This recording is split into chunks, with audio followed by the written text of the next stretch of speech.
The New York Giants, at least in my opinion, have had a pretty sneaky good offseason, creating what should be a really good secondary by adding Paulson Adebo and Javon Holland, and adding some really good depth to this defense, and of course signing Jameis Winston. But even after a pretty solid offseason, this team definitely still has some issues, especially on the offensive side of the ball. So today, over these next 10 seasons, we are obviously gonna draft a quarterback in this upcoming draft class. We'll see who that'll be. I guess you'll know from the title. And we are gonna see if we can finally fix this Giants team that has had a few really promising years recently, but just doesn't really have the roster talent to compete. And of course, our goal today is to turn this into the highest overall team in the league, and of course try to win this Giants team a Super Bowl by the end of this. At least one. But super quick, if you enjoy the video, be sure to leave a like. It sounds weird, but it really helps out the channel. And let's see, we're already at over 2,000 likes on a video I uploaded yesterday. So let's see if we can get to 3,000 likes on this video. And if we can, I think I'm gonna do a Titans 10-year rebuild because they are the lowest overall team in my custom rosters. Probably with Cam Ward or Abdul Carter. Let me know which you would rather see in the comments. And be sure to subscribe if you haven't already. We are so close to 80K. Might even be at it when this video comes out. We'll see. But if you like Madden rebuilds, that's all I do on the channel. And I'll say shout out to Madden God for the suggestion of this video. But let me know down in the comments any either 10-year rebuilds you want to see. If I use your suggestion, I'll give you a shout out. And then very last thing, I never remember to plug this, but be sure to turn on notifications for the channel. If you want to be one of the first people to ever see these videos, it'll make sure you don't miss them. And again, if you like rebuilds, that's all I do on the channel. But all right, that's enough of that. Let's finally get into this. And I'm just gonna spoil this now, or should I? Okay, I am gonna spoil this now. We are gonna draft a QB, obviously, but I am gonna give Jameis Winston a fair shot. I'm kind of a Jameis Winston believer. Okay, I'm not gonna give him number 10. I don't know, is 11's probably a retired number for the Giants, but whatever, who cares? I am gonna start him at least for the first half of next season, whether we pick a good QB or not. Plus, I don't really want to throw a rookie QB behind this O-line. I mean, it's not the worst, but it's definitely not the best outside of Andrew Thomas. So we'll give Jameis his fair shot. We'll see how he does. But let's get straight to the draft. But all right, we of course pick at number 3. I think the most projected player to go to the Giants at 3 is SHEDEUR Sanders. Now let me see, have the Titans or Browns signed a QB here? Okay, the Titans signed Russell Wilson. I don't think that's gonna keep them from taking a QB, but it might. And the Browns still didn't sign a QB, so we might not get one of the quarterbacks, but honestly, if we don't, I'm perfectly fine with that. There are lots of other good players available. Let's see what they do though. The Titans do go Cam Ward, and that means the Browns are gonna go. Oh, okay, I'm glad they did that because I didn't want to have to take Abdul Carter because I don't think that's realistic for him to be here. Plus, the Giants don't really need an edge rusher. So, let's go with SHEDEUR Sanders. I mean, I'm sure Giants fans wouldn't love this, but I mean, I guess to compare this to another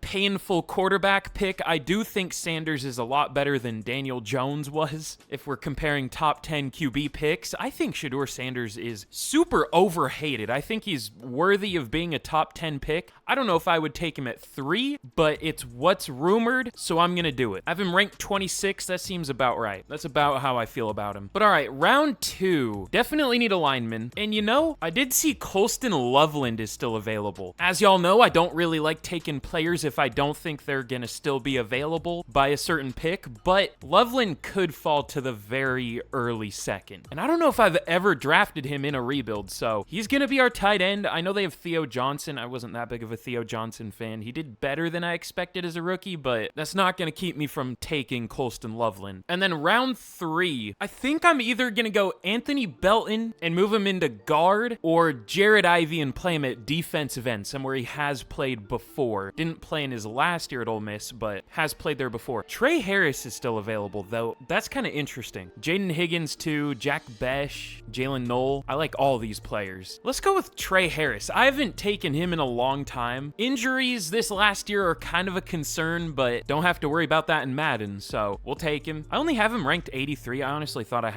had him higher. I might give him a ratings boost sometime, but it's probably going to start as a rookie. But all right, here is a look at the team heading into year 1. We're looking interesting. We definitely improved the offense through the draft at the very least. list. Some picks I didn't show is we also got Jordan James. I feel like he's one of the most underrated running backs in the class, and I mean, it's a great running back class to begin with, so could eventually even be our starter. I mean, Tyrone Tracy him and Bucky Irving were like my two favorite sleeper running backs last year, and they both worked out pretty well, so we'll see. I also took Willie Lampkin because I think, is he the shortest lineman ever? I don't even know if he's 5'11". I think he's 5'10". I don't even know if he's gonna get drafted because of his height, but I don't know. He's good, but he's so short, but I took him for fun. And then I didn't really draft much on defense. I took Ty Robinson, which maybe I shouldn't have. I probably should have taken a bigger D lineman because we also have Roy Robertson Harris and Elijah Chapman, but whatever. I also took a linebacker. I can't remember who. He's like our 5th right now, but overall, I thought it was a pretty good draft. You know, we got some starters, but like I said, I am gonna give Jameis Winston his shot. I don't know that the Giants would do this if they took a quarterback in real life, because they only paid Jameis like $4 million a year. That's not a starting QB contract, obviously, but I do want to give him a chance. If he sucks by the midseason, we'll definitely bench him for SHEDEUR, but he could do okay. We'll see. Also, should I start Trey Harris? They did just pay Darius Slayton a pretty good deal, and Wan'Dale Robinson got superstar dev in simulation. I might take that away. I don't know about that. How about I take it and I give it to Javon Holland? I feel like he's a little more deserving. But you know what? I'll start Trey Harris. Why not? But all right, I think that's all the breakdown of the team we need to do. We're looking pretty solid already. So let's get to the midseason and we'll see how this team does. I don't think we're going to be good yet, but it's set up pretty well for a rookie QB to eventually come into this team. Pause. But okay, at the midseason point, we are 3-3. Looks like our offense is okay, but our defense, I mean, for yards, our defense is really good, but for points per game, it's horrible. I guess our red zone D is just horrible, or it's getting put in bad situations. Ooh, okay, Tyrone Tracy, probably gonna bench him. I forgot, he's just one of those running backs that does not do well in Madden. I mean, we can try Jordan James as a rookie. We also have Devin Singletary, who does well, but he's already like 28, 27, so I'll try Jordan James. We'll see how that goes. Greg Van Roten not doing well. You know, I don't know if they're actually gonna do this, but I saw something about them maybe trying Evan Neal at right guard. I might try that. I think he would be better there than at right tackle. I mean, it would be hard for him to be worse. I mean, we do have Willie Lampkin too. I want to try Evan Neal. I want to try to save Evan Neal. If he sucks, then he sucks. Whoever the Giants O-line coach is or was is going to hell. Like, they had 2 linemen I really liked, and usually I'm pretty good at evaluating linemen, not to pat myself on the back too much, but Evan Neal, John Michael Schmitz, neither of them have been very good, especially Evan Neal. I mean, Andrew Thomas worked out, but yeah, we'll see how Neal does at right guard. If he sucks, I mean, again, we can try Willie Lampkin. I also signed Dalton Reisner, so we actually have pretty good O-line depth, even if the starters aren't amazing for the most part. But I don't think we're doing bad enough to bench Jameis. He's doing fine. He's not doing amazing, but he's doing fine. Gonna move on from him no matter what next year, but we'll just let the team develop even more before we throw SHEDEUR in here. Why not? I mean, in Madden, that's maybe not the best strategy, but if we're talking real life wise, again, for like the millionth time, it's better to have a good team around a rookie QB. So we'll try to get it there before we throw him in. But all right, for re-signings, who are we gonna have to bring back? Wan'Dale Robinson, Micah McFadden, Daniel Bellinger, Evan Neal. Maybe we shouldn't try Evan Neal if he's in the last year of his deal anyways. But I want to, all right? Jermaine Illuminor. Some starters, but not anything too crazy. I also need to extend some of these deals. Like Roy Robertson Harris should still be under contract, and like Jameis, Chauncey Golston, I think. So I'll fix those. But Wan'Dale Robinson, I would go player friendly, 2 years, or not 2 years, 4 years, 39. He doesn't take it. That's not too surprising. He has no interest. Micah McFadden, also no interest, 4 years, 24. That's pretty cheap, but he doesn't take it, of course. Cordell Flott is a backup now. Victor Dimukeji might still be under contract. I'll have to check. But yeah, I'll get all these fixed. But Daniel Bellinger, Josh Azudu,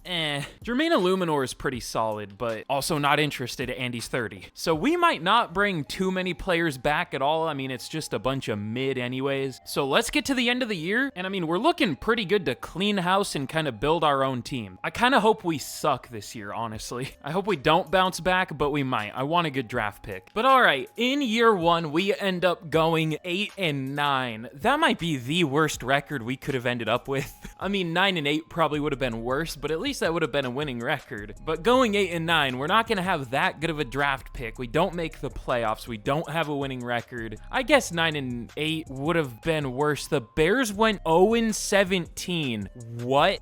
Huh? The Bears are usually, I mean, not great in Madden. What happened? They signed Stephon Diggs, too. They released Zacchaeus and Rondale Moore, I guess. They drafted Will Campbell. They made the O-line even better. I don't think this is an 0-17 team, but sure, this is a pretty good team. Whatever, man, sure. Of all teams to go 0-17, I mean, the Bears weren't great this past year, but come on now. And the Browns made the playoffs. But Jameis Winston... Okay, I see an interesting number. 3,800 yards, 22 touchdowns, 16 picks. That's, I think 20 picks would be a little more realistic, but not horrible. Not good enough to keep him as the starter next year, but not horrible. He was sacked 41 times, though. That is a lot for Madden. That was probably like top 3. Yeah, good call, number 2. Stafford got sacked 47 times. The Rams have a good line. Stroud, that makes sense. Kenny Pickett started for the Browns. I mean, he might. Y'all know me, I'm an unironic Kenny Pickett believer. He's trying to be Jameis Winston too, I guess. I don't know. Wasn't amazing.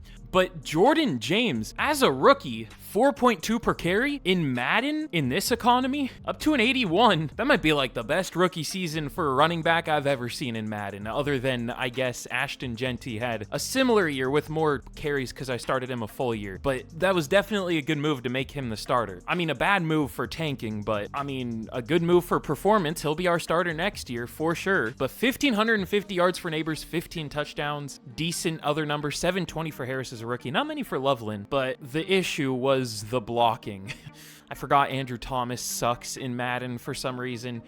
Evan Neal allowed 7 sacks from right guard in 600 snaps. Yeah, no, we're not doing that. Should have started the short king. My fault. But Okereke, 111 tackles. TFL's 18 for Lawrence, led the team in sacks. 10 for Lawrence, only 7.5 for Thibodeau, and 6 for Burns. 4 picks for Okereke, 3 for Banks, 2 for Phillips, and then 1 for 3 different players. So not many sacks for how good our pass rush should have been. How many did we get? 33. Okay, I mean, it was like top half of the league, barely. Should have been more, not gonna lie. Especially with our whole interior D-line being pass rushers, not run defenders. But Mahomes wins MVP, big surprise. I'm surprised it wasn't Hurts or Prescott, being a division rival of them. But Amon-Ra St. Brown wins Offensive Player of the Year. Neighbors at 3. Zach Bond takes Defensive Player. That's rare. It's almost always a pass rusher, but 2 of the top 3 were linebackers. That's interesting. Lawrence at number 7, though. And Rookie of the Year goes to an Eagles player. Emeka Egbuka on the Eagles. I don't even know that they would use him. They already have enough receiving options, but sure. Jordan James at 3. If we started him for a full year, he probably would have won it. But Trey Harris at 6. And then at least it's not a division rival winning Defensive Rookie of the Year, but it almost was. No Giants. We mostly drafted offense. So overall, I mean, at least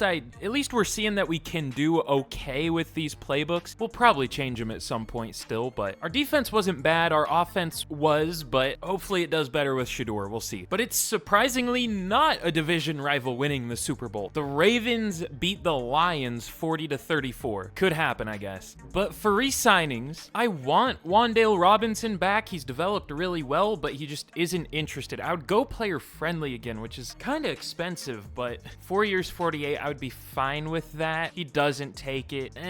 Okay. I mean, I don't care. Deontay Banks, should I pick up the 5th year? He developed this year. I think not having to be a number 1 going against like AJ Brown twice a year, Terry McLaurin twice a year, CeeDee Lamb twice a year, I think it would make him look better being a number 2. So I'll pick up the 5th year. Why not? Money isn't really an issue right now anyways, but I'll go player friendly for McFadden again. Doesn't take it. Whatever. Kind of cleaning house a little bit. So we'll let everyone else go. It's just a bunch of depth for the most part. Let's see if we can build a good team around SHEDEUR Sanders. Micah Parsons is here. You know, they are having like a contract dispute right now, him and the Cowboys, I guess. Oh, there are a lot of offers for him, though. I guess that makes sense. He's not even that expensive. I mean, he's not super cheap, but player friendly is 5 years, 197. That's not even 40 mil a year. We'll try that. I mean, seems weird him going to a division rival, but our pass rush wasn't great last year, even though it should be pretty good. I want Khalil Shakir. I guess that's not realistic. He did just get extended. How about, I feel like I use Jalen Coker too much. I don't want to. Juwan Jennings, I mean, he's almost 30, but he's pretty good. He also has offers. Okay.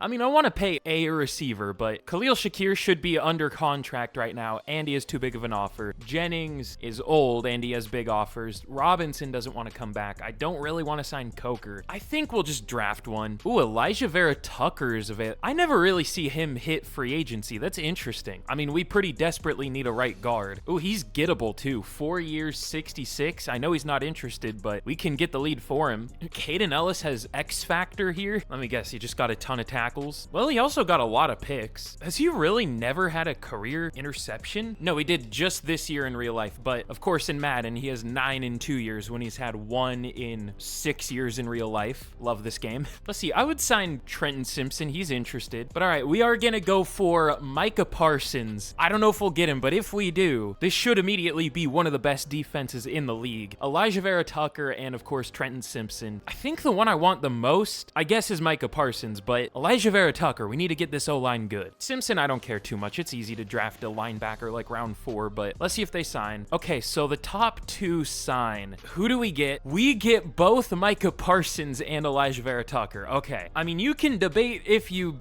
think that's realistic or not, but I mean, again, he's having contract issues right now, and I mean, if we pay him enough, I'm sure we could convince him, and we did pay him enough. I guess this is kind of the opposite of the Saquon Barkley situation. Not exactly, but in a way. Staying in the NFC East. But let's see if Trenton Simpson wants to sign. It doesn't look like he does. Oh, he does sign with us. That's weird. I don't know the last time I've had a player not accept the deal in the first week and have equal offers after and still sign with us. They almost always sign with one of those other teams that have a good offer, but we'll take that. That's a really, really good free agent class, even though it's only 3 players. We'll take it. But all right, in the draft, we pick at 12. Heading into the year, I would have hoped for a top 10 pick, so I guess that's close enough. I'm not entirely sure what I want to do, though. I didn't expect receiver to be a need heading into the year, so I didn't set any of the scouts as receiver. I see some pretty good ones. I like Randy Sutphin. That's an interesting last name, but he looks pretty good. Projected to go at 10, though. How good does he look?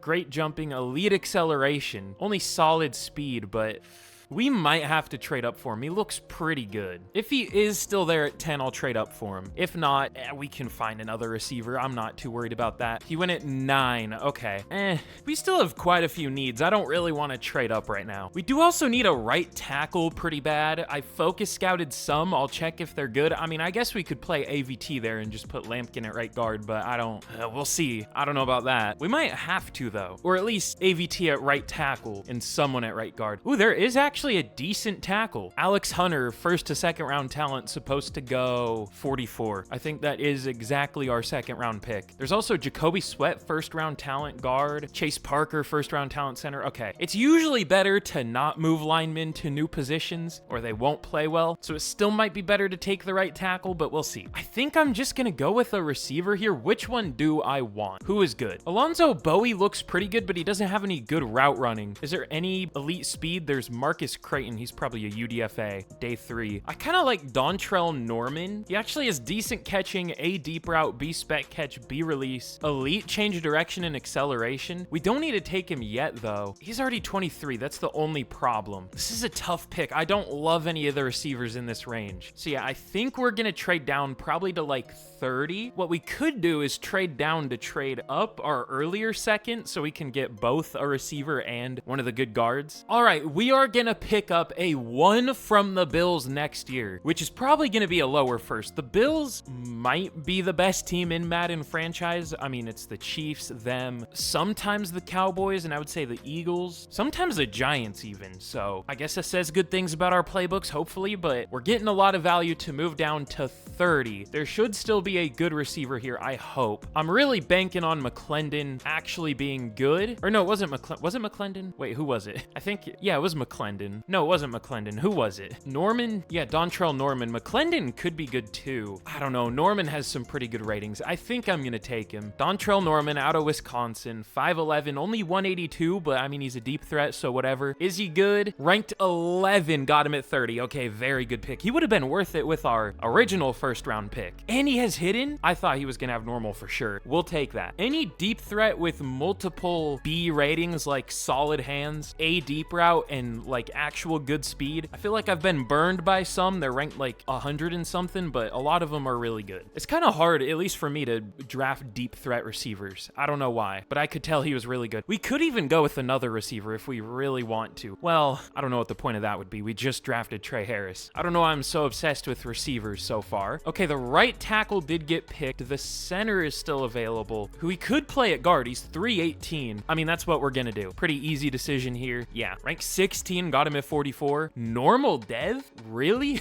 Of course. At least our first pick was good. But I mean, that's still a really good pick. Mid-first round talent in the mid-second, or early to mid-second, we'll take it. And then round 3, there is still another good guard, which, I mean, we could take. Our line was pretty horrible. That was the weakness of our team. Maybe we should. We could just take one round 4. I mean, there's Calvin McCullough, and 2 centers, and another right guard. Okay, we're fine. I would take a D lineman here, but I bet all the good ones are gone. Tyler Bird, he is 341, has elite strength, 44 reps, and that's only second.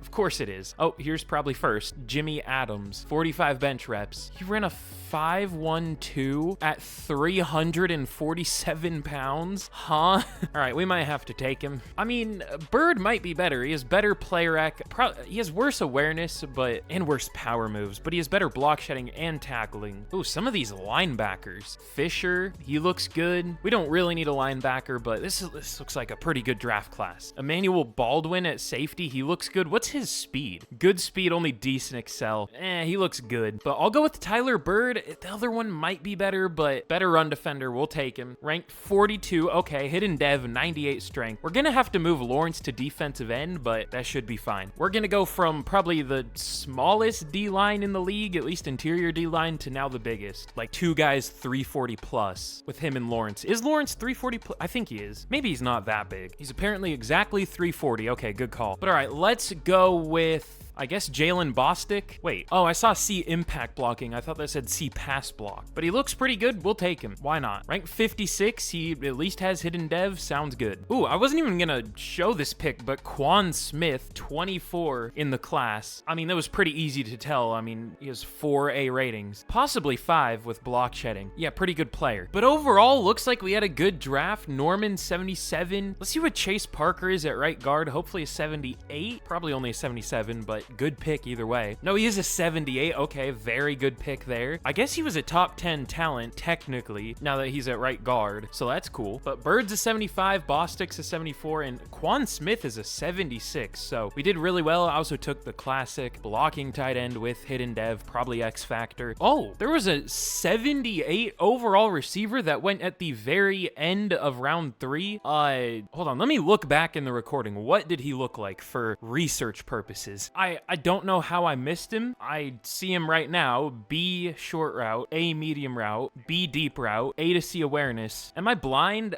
I don't know how I didn't see him. But I mean, we got a really good receiver either way. Only one overall worse, but still. Does he have hidden? If he doesn't have hidden, he does have hidden. All right. I wish I noticed him, but we got a good one either way. So we'll take it. Let's get into year 2. But all right, here is a look at the team heading into year 2. We're already up to an 85 overall. I'll check where that ranks. I doubt it's one of the best, but I mean, it might be top 10 already. We'll see, but we're up to an 83 on offense. I mean, that should really go way up throughout the year. It's a lot of rookies or year 2 players, so our offense should develop a lot. I hope we have a good run game this year. Again, Jordan James was good in the second half of the year. Usually running backs do better in the second half of the year, though, so hopefully he actually starts this year strong. We'll see. Oh, yeah, and I'm gonna start Bostic at center. We'll see how he does there. But the defense is looking insane. It looks like Drew Phillips got superstar dev, and we have a D-line of Dexter Lawrence, Brian Burns, Micah Parsons now, Kayvon Thibodeau as a 3rd pass rusher. That's crazy. And then we'll see how Tyler Bird does as a rookie. Definitely not going to win defensive rookie of the year or anything, but hopefully he has a good dev trait. Probably only star, but we'll see. Usually like the speed rushers or the mid-round guys that have X factor. I guess you never know though. Ooh, you know what? I also might as well start. What was his first name? Quan Smith. That's what I thought. Might as well start him if he's the same overall as Trenton Simpson and a rookie. Maybe he can win Defensive Rookie of the Year. That's more possible as a linebacker in Madden. So this already could be a good team. We'll have to see. We should at least have one of the best pass rushes in the league and probably a pretty good passing game. The run game is the thing that scares me though. But all right, let's get to the midseason point of year 2. Oh no, I gotta check one more thing. Where do we rank for overall? How many teams are better than us? I think it's only 3. The Ravens, the Lions, and the Eagles. We're tied in overall with a lot of teams. There are a lot of 85s, but we're already tied for 4th in overall. This is going pretty well. But all right, now let's finally get to the midseason, and we should do really well already. But all right, at the midseason point, we are doing as well as we should, surprisingly. We are 5-2. Once again, kind of struggling, suffering from the same issues as last year, but with the offense instead of the defense. A lot of yards on offense, but not many points. Huh. I mean, we're still winning, so I guess we're scoring enough points. Sanders is doing pretty well so far. Hopefully he gets the picks down a little bit, but not horrible. Jordan James, good start to the year. I'm surprised about that. Neighbors already 700 yards through 7 games. Of course, Andrew Thomas is our worst lineman at the best overall, easily. I love Madden. Oh, and Parsons already 8.5 sacks. Thankfully, we have him because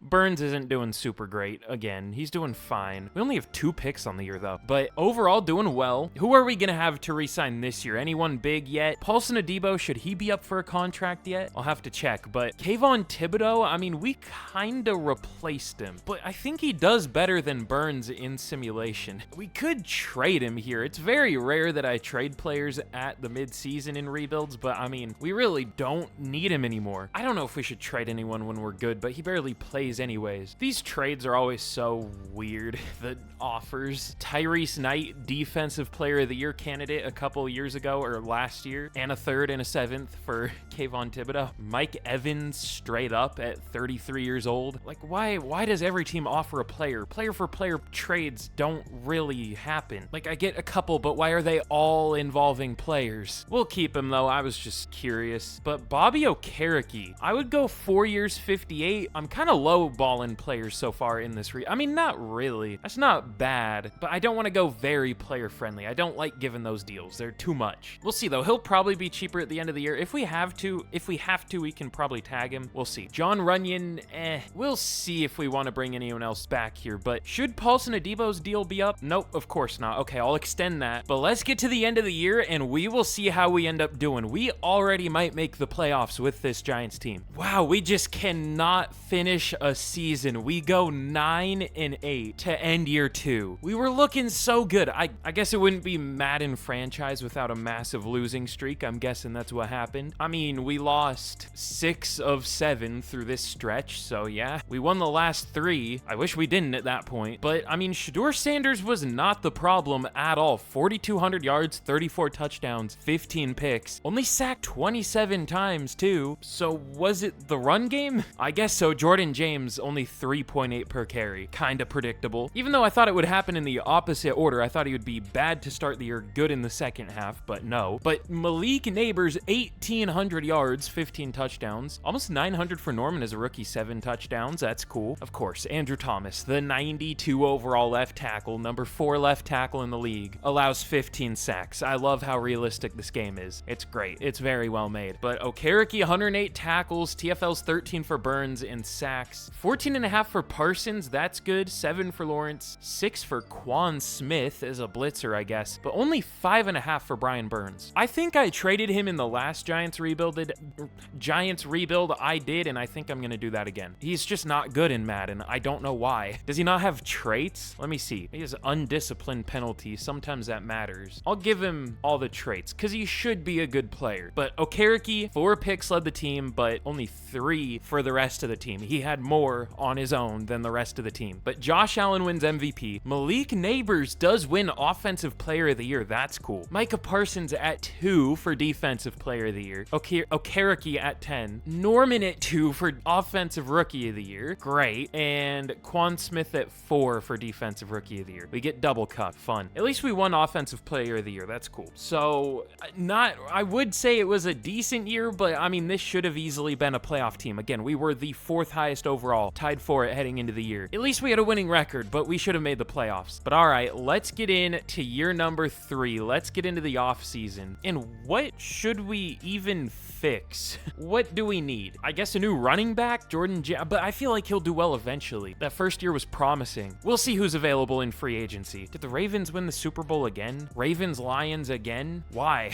Can we get a new one, please? That's weird. That almost never happens in Madden. In real life, I mean, that happens, but this game's so goddamn random in a bad way mostly. I'm surprised to see that in 2 actual good teams in real life. Crazy. But for re-signings, we have some tough decisions to make. Malik Neighbors, I mean, that's not a tough decision. We'll pick up the 5th year, even though it is 40 mil. But Bobby Okereke, I want back. I would go player friendly, 3 years, 38, but he doesn't take it. I mean, he's just not interested. There's not much I can do. The tag is 21 mil. I don't know if I want to do that either. We'll see. We'll probably bring him back in free agency. John Runyon has actually been like our best lineman at close to the lowest overall. Go figure. I'll go 1 year, 9.2. He takes it. But Thibodeau, I guess we'll re-sign because Burns was bad. Thibodeau had a sack and a half less as the 3, which, I mean, third pass rushers play a lot more in real life than they do in Madden, so he actually did pretty well. But he does re-sign 3 years, 38. That's not bad. But Singletary, I'm good. Micah McFadden, all these guys, I'm probably good. It's just depth. So let's see what we can do in free agency. But all right, in free agency, it's kind of a weird class. There really aren't that many good players, but Kyle Hamilton is available. I mean, that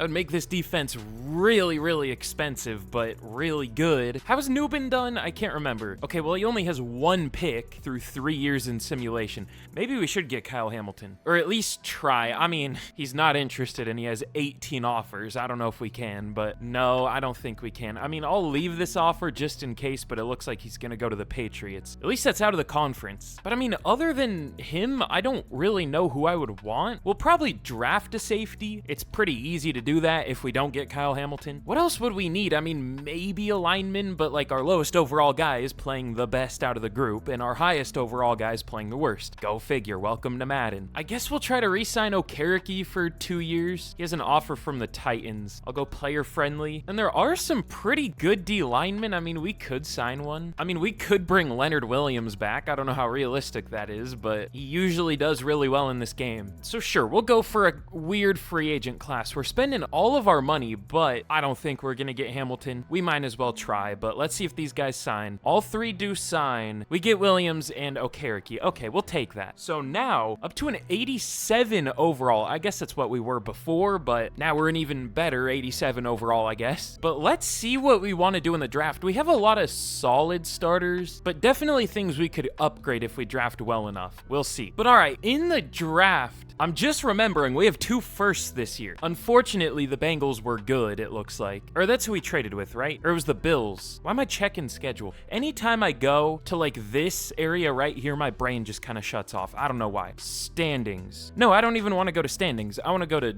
draft picks. Yeah, it was the Bills. I mean, I knew they were going to be good. Like I said, they're always good, but I was hoping they would have a down year. So 18 and 30. I saw some good players, but no great players. We could trade this up, but I mean, I didn't scout anyone up here. Maybe I should have. Jason Phelps looks pretty good. I'm gonna guess he's really fast. No? He just looks pretty good. Unless some of those ratings are 99, which maybe. But I don't know. I might just go with like Sean Charles or something. I don't even know if he would start, but he looks pretty good. We'll see. I don't think I'm gonna trade up. I don't see anyone worth trading up for. Maybe Jack Peters, but I kind of just want to wait for a top 5 talent lineman. Of course, still none though. This is like the worst center class I have ever seen. There is 1 draftable center, and he's a 3rd to 4th round talent. Let's see. I focus scouted this tackle. He's not good. Who else? I think a defensive end. No, it was 2 corners. Ooh, Eric Howard, top 5 talent corner. Okay, we might have to trade up for him. I mean, he's projected to go 1 pick after us, but I think we know he's going to get picked early. If he's still there by 11, I'll trade up. Or how about 10? I think we're fine to trade up our 2nd round pick because we have this extra first. This is basically our 2nd. Let me see. How high of a pick can we get with that 2nd? second. Let me whip out the good old draft calculator. Okay, no, it seems like 11 is about fair, 10 or 11. Let's see if he's still available with one of those and I'll trade up. Wait, was that? No, there were other corners ahead of him, right? Yeah, but he is the number 1 corner on the board right now. He might go before 10. No, he goes at 9. I mean, there's still a good corner in Weston. He's not supposed to go until 51. Okay, we're fine. Let's just get to 18. The amount of times the player I wanted has gone 1 pick before either we pick or 1 pick before where I'm going to trade up to is insane. Is the guard still here, though? He also went. All right, man. I'm having a rough one. There are 2 elite strength right tackles. Are they actually good or do they suck? Paul Blevins looks pretty good, I guess. We could trade this down, though, because there isn't really anyone in this range I want unless we go like, I don't know who. It's a lot of tackles and QBs. How about safeties? I didn't even look at the safeties. I don't know why. Nick Hale might be good. All right, yeah, I think I'm going to trade down. Will Crompton might be decent or like Kevin McIntyre, but actually McIntyre looks pretty good. What's his speed? Good, but only solid acceleration. Elite jumping and great change of direction. Okay, we might take him, but he doesn't have good man coverage or tackling, so I don't know. This is an unlucky draft. Everything we need is not good or it's getting picked. Let's trade down to, who is the first player I want? That's the question. I guess it's Weston at 51. So we'll take that guy with pick 30. Let's just trade down to like 50. Why? Or no, we already have 50. 49, sure. Let's just get a ton of value. I don't know if the Dolphins do want to trade up here, but guess what? They're going to. All right, we're gonna give, I don't know if this is great for us, but I'm gonna give 18 and a 3 next year for 50 and a 1 next year, or 49 and a 1 next year from the Dolphins. Maybe we could have not done the 3rd. I don't know, though. A first is a lot. We're getting I normally don't get multiple firsts in a year, but I've already done that twice in this rebuild. I don't even know the last time I've traded for someone else's first round pick in a rebuild. But let's get to 30. Let's take Ben Weston. There is also Oliver, but he has worse player rec and man. He has better press, though. How about athletically? They have the same speed. He is better jumping, but worse change of direction and a few. Okay, yeah, Weston's the best one. He ran a 4.26 at his pro day. He doesn't have elite speed. I mean, he has elite acceleration, but only great speed. I mean, it's borderline, but a 4.26 and a 4.32, that's pretty elite. But we'll take him. Ranked 14, got him at 30. Should be an immediate starter. I'm just disappointed about the safeties, honestly. They did not look good, and that's what we probably needed. But I will take one of them. Which one did I decide looked good? I can't remember. Crompton looked pretty good. I kind of liked McIntyre, though, because he might have A pursuit. I wish we had him scouted, because if he only has B, then I would like Crompton more. I don't know. He looks pretty good. He's only 21. I don't know if he's worth it, but no, he's not. Okay. He at least is hidden, but ooh. I thought he would at least be like 50-something. Ranked 96? All right. Apparently he didn't have a man. But all right, here's how we did in the draft. Definitely a little bit of a throw draft. Well, let's just get the positives out of the way first. Ben Weston, good corner, 78 overall. I mean, he was a mid-first round talent. That makes the draft worth it. 49 is a weird-ass number for a corner. That's a linebacker number. Let's go 21. Was that Landon Collins' number? What was Eli Apple's number? 24. Okay. I feel like giving him Eli Apple's number would have been bad luck, so we'll give him the number of an actual good player. But Kevin McIntyre, obviously not a great pick, but I, for some reason, immediately forgot that we traded for back-to-back picks, so I accidentally simulated over this pick. And I didn't know it picked a safety, so I picked another safety in Nick Hale to try to make up for this pick, but we didn't need to do that. The CPU picked Dalvin Carmichael, so now we have a lot of safeties. We have 5 good ones. I don't know what we're gonna do with them, but we'll figure something out. Might have an all-safety defense. We'll see. We at least got a pretty good lineman and okay. Was this a horrible draft class? Hold on, let me see. I expected some of these ratings to be higher. What? There was an 88 overall. I don't think I have ever seen that. I only use strong draft classes. I'm sure if I used very strong, they would be a little more common, but yeah, that's the highest overall player, not Ben Weston. That's the highest overall player I've ever seen, and what's messed up is I thought about taking him. Honestly, oh, he has 99 juke move. Okay, I thought that said not 99. Okay, I see. Other than that, those ratings are just pretty good. I mean, he's really fast, but yeah, that's the highest. I've seen an 87 overall running back, never an 88. Insane. And of course, the Ravens got him. I mean, at least that's out of conference, but still wild. Other than that, though, it was a whatever class. I wish I took him, though. He would have been our immediate starter. I thought about it, because Jordan James wasn't great last year. I think, unless I'm wrong, that might have been the only player we possibly could have taken that would immediately start on our team, at least in terms of overall.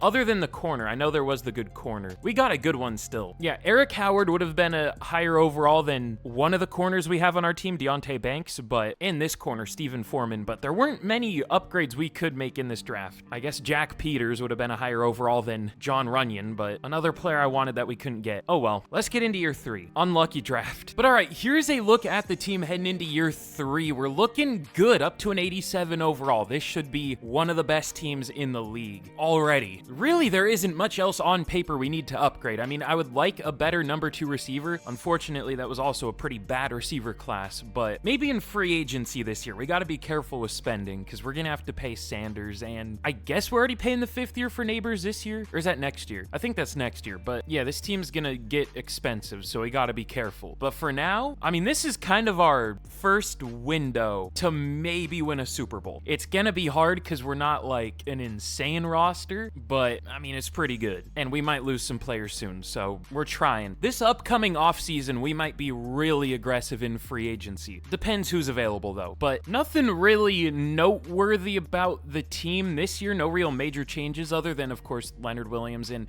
I'm gonna start Carmichael. He went up 2 overall in the preseason, which is interesting. Might have a really good dev trait. Surely one of the 3 safeties we drafted have to have at least superstar. We're lucky that all 3 had hidden. Hopefully one is superstar. If not, that's fine, but I mean, I would hope so. But other than that, it's mostly just the same team as the start of last year, just developed. But let's see, gotta check. Where do we rank? I would guess like top 5, maybe top 3. The Lions are a 90. The Eagles are also an 87. The Chiefs are an 88, but it looks like we are tied with the Eagles as the 3rd highest overall team. That's weird though. I never really see CPU teams have that much of a gap over anyone else. I mean, the Lions are probably gonna lose some players soon, so I think we'll catch back up. But let's get into the season. Let's get to the mid-season point, and we better do well this year, although it is 2027. That's the cursed year in Madden, so we'll see. Okay, we are 4-3. We maybe should be better, but we at least have a winning record. This year, our defense is not good.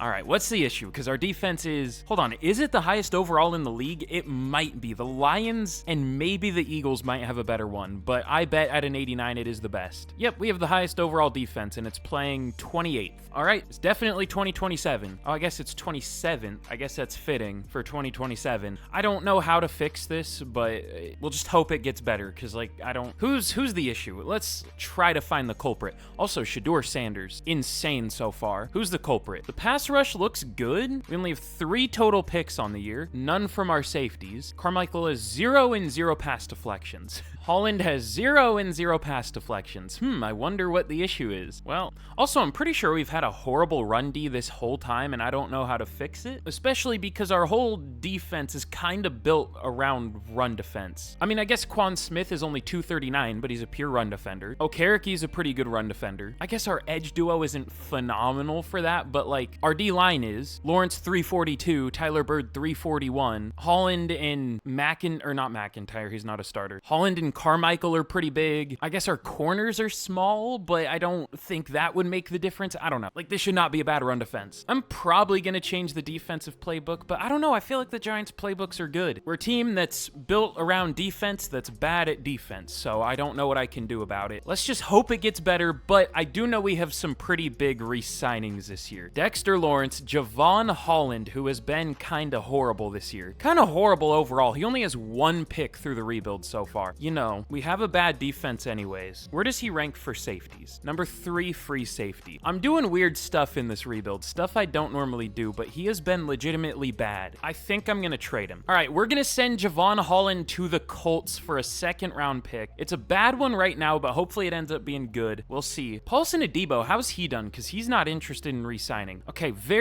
he was awful for 2 years, but at least 5 pass deflections 1 year, but no picks that year. He has 7 total pass deflections through 3 years. He had 18 in 2023. I love this game.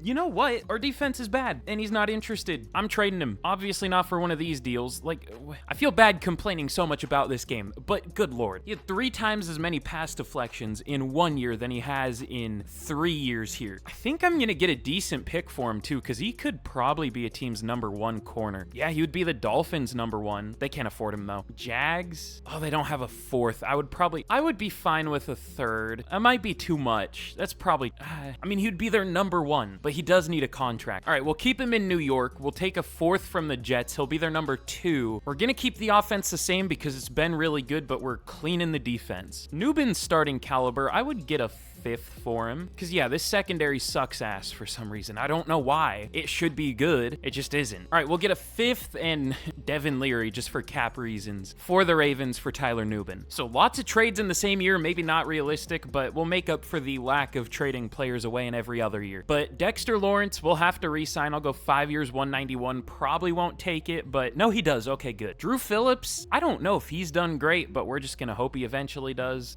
He's having a good year so far, but last year he had no pass deflections, or no picks, 1 pass deflection.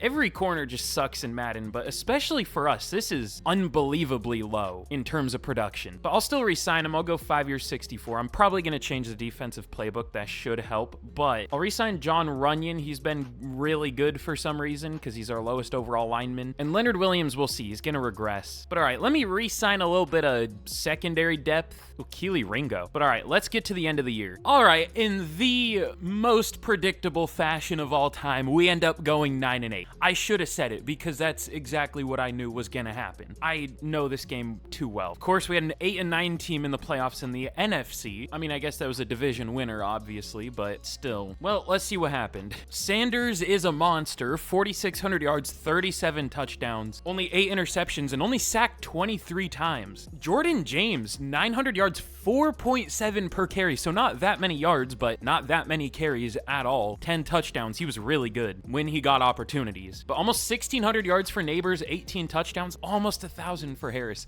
I kind of wish the production went to Norman, but whatever. Loveland was solid. The blocking was really good. And then on defense, how were we bad? Okereke, 108 tackles, TFL 16 for Lawrence, and sacks 17 for Dexter Lawrence, 10.5 for Micah Parsons, which should have been more to be fair. 8.5 for Burns, 5 for Williams, and we had 3 interceptions. All right, I think we're gonna try a new defensive playbook. This one sucks. Wait, we were 7th for defensive yards allowed? How? I still think we're gonna try a new defensive playbook. It got better when we traded everyone away, but the points per game were still terrible, so I don't know. But there it is. Jalen Hurts wins MVP. I knew it. It's gonna happen eventually. SHEDEUR Sanders at 6. This has been a rough one so far. Puka Nacua wins Offensive Player of the Year. Neighbors at 3. Sanders at 10. Lawrence wins Defensive Player of the Year. That's cool. Wish our defense was good. Almost like it's the highest overall in the league, but only 1 rookie. Ben Weston at 10 for Defensive Rookie of the Year, which, by the way, when I was rearranging the depth chart at the midseason, I did see our dev traits, and Ben Weston has X Factor, so that's cool. I mean, he had no picks, 3 pass deflections, but that was like the best on our team somehow. Should I switch this defense to a 4-3? I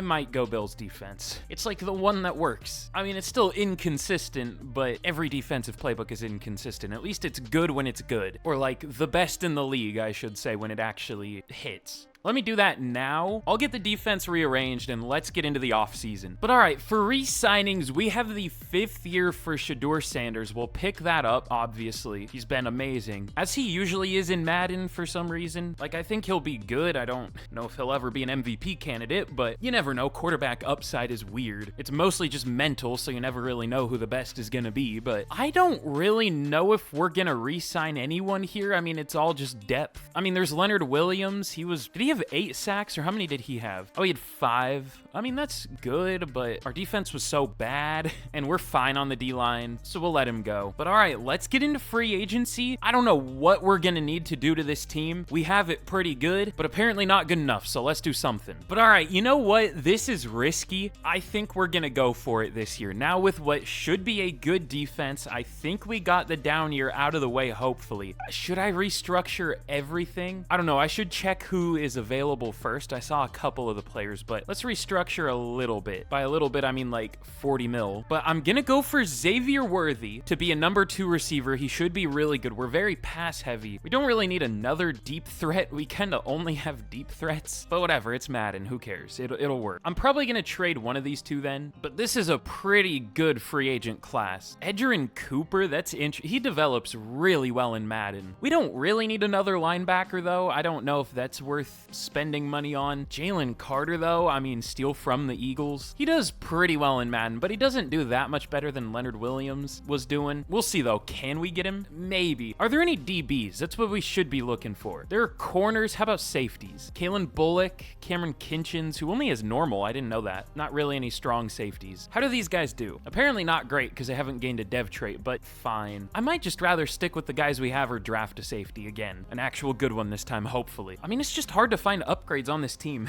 We're pretty good. So yeah, we'll draft a safety, but you know what? Let's not go for Jalen Carter. Instead, let's go for Edgerrin Cooper because we're gonna get rid of Okereke soon, and after that, we won't be paying any linebackers. So that'll be fine. And hold on, let me see. Let me spoil the draft a little bit. At least one position. How do the corners look? Okay, pretty good. All of these 5 look really nice. How about safeties? Once again, like pretty good, but not great. These two might be really good. Maybe we should sign a safety? Yeah, let's go Kalen Bullock. The Cardinals have an offer. How does Kinchins do? Fine. I don't know. Like with the new defensive playbook, I think our safeties on the roster will do fine. But let's sign Tariq still. Why not? I know the corner class in the draft looked good, but I want to spend this money on something. I want to be as good as possible this year. So Edgerrin Cooper, we still have a little money left, but Xavier Worthy, Tariq still. We'll also go for Kalen Bullock. Why not? All 4 of them sign. I'm gonna guess we'll get like 3. Yeah, good call. We get Cooper, Worthy, and still. We don't get Kalen Bullock. How about Cam Kinchins? He doesn't sign yet. Still doesn't sign. He's probably gonna sign with us, but he's being difficult. Still doesn't sign. Okay, now he finally does. So we definitely upgraded the defense and got a really good number 2 receiver. I think we're gonna trade one of our receivers away, but now up to a 90 overall, we're looking pretty good. All right, we're gonna send Trey Harris to the Bills for a 4th round pick. He's in the last year of his deal, so kind of gotta trade him because we're not gonna re-sign him, obviously. He's been productive, but hasn't really developed, so But in the draft, we got lucky with the pick we traded for. We pick at number 8. This might be a year where we trade up. There are some good receivers. Not that we need a receiver, but these guys look interesting. I don't know if they're like the best top 5 talents. Kai Weathersby on paper doesn't look great because he only has D deep route. Everything else is good, but only good speed, solid excel, which I'm surprised because he ran a 4.43 and a 4.38, but whatever. But he might be one of these like 99 spec catch type of receivers. I feel like he is. I don't know if we can trade up to get him. Also, he's 235. He's massive. We'd have to trade up pretty far though. But Raheem Rodgers, we could maybe trade up for. I mean, we don't really need a receiver though. That's the thing. So maybe we shouldn't, but I want to go for the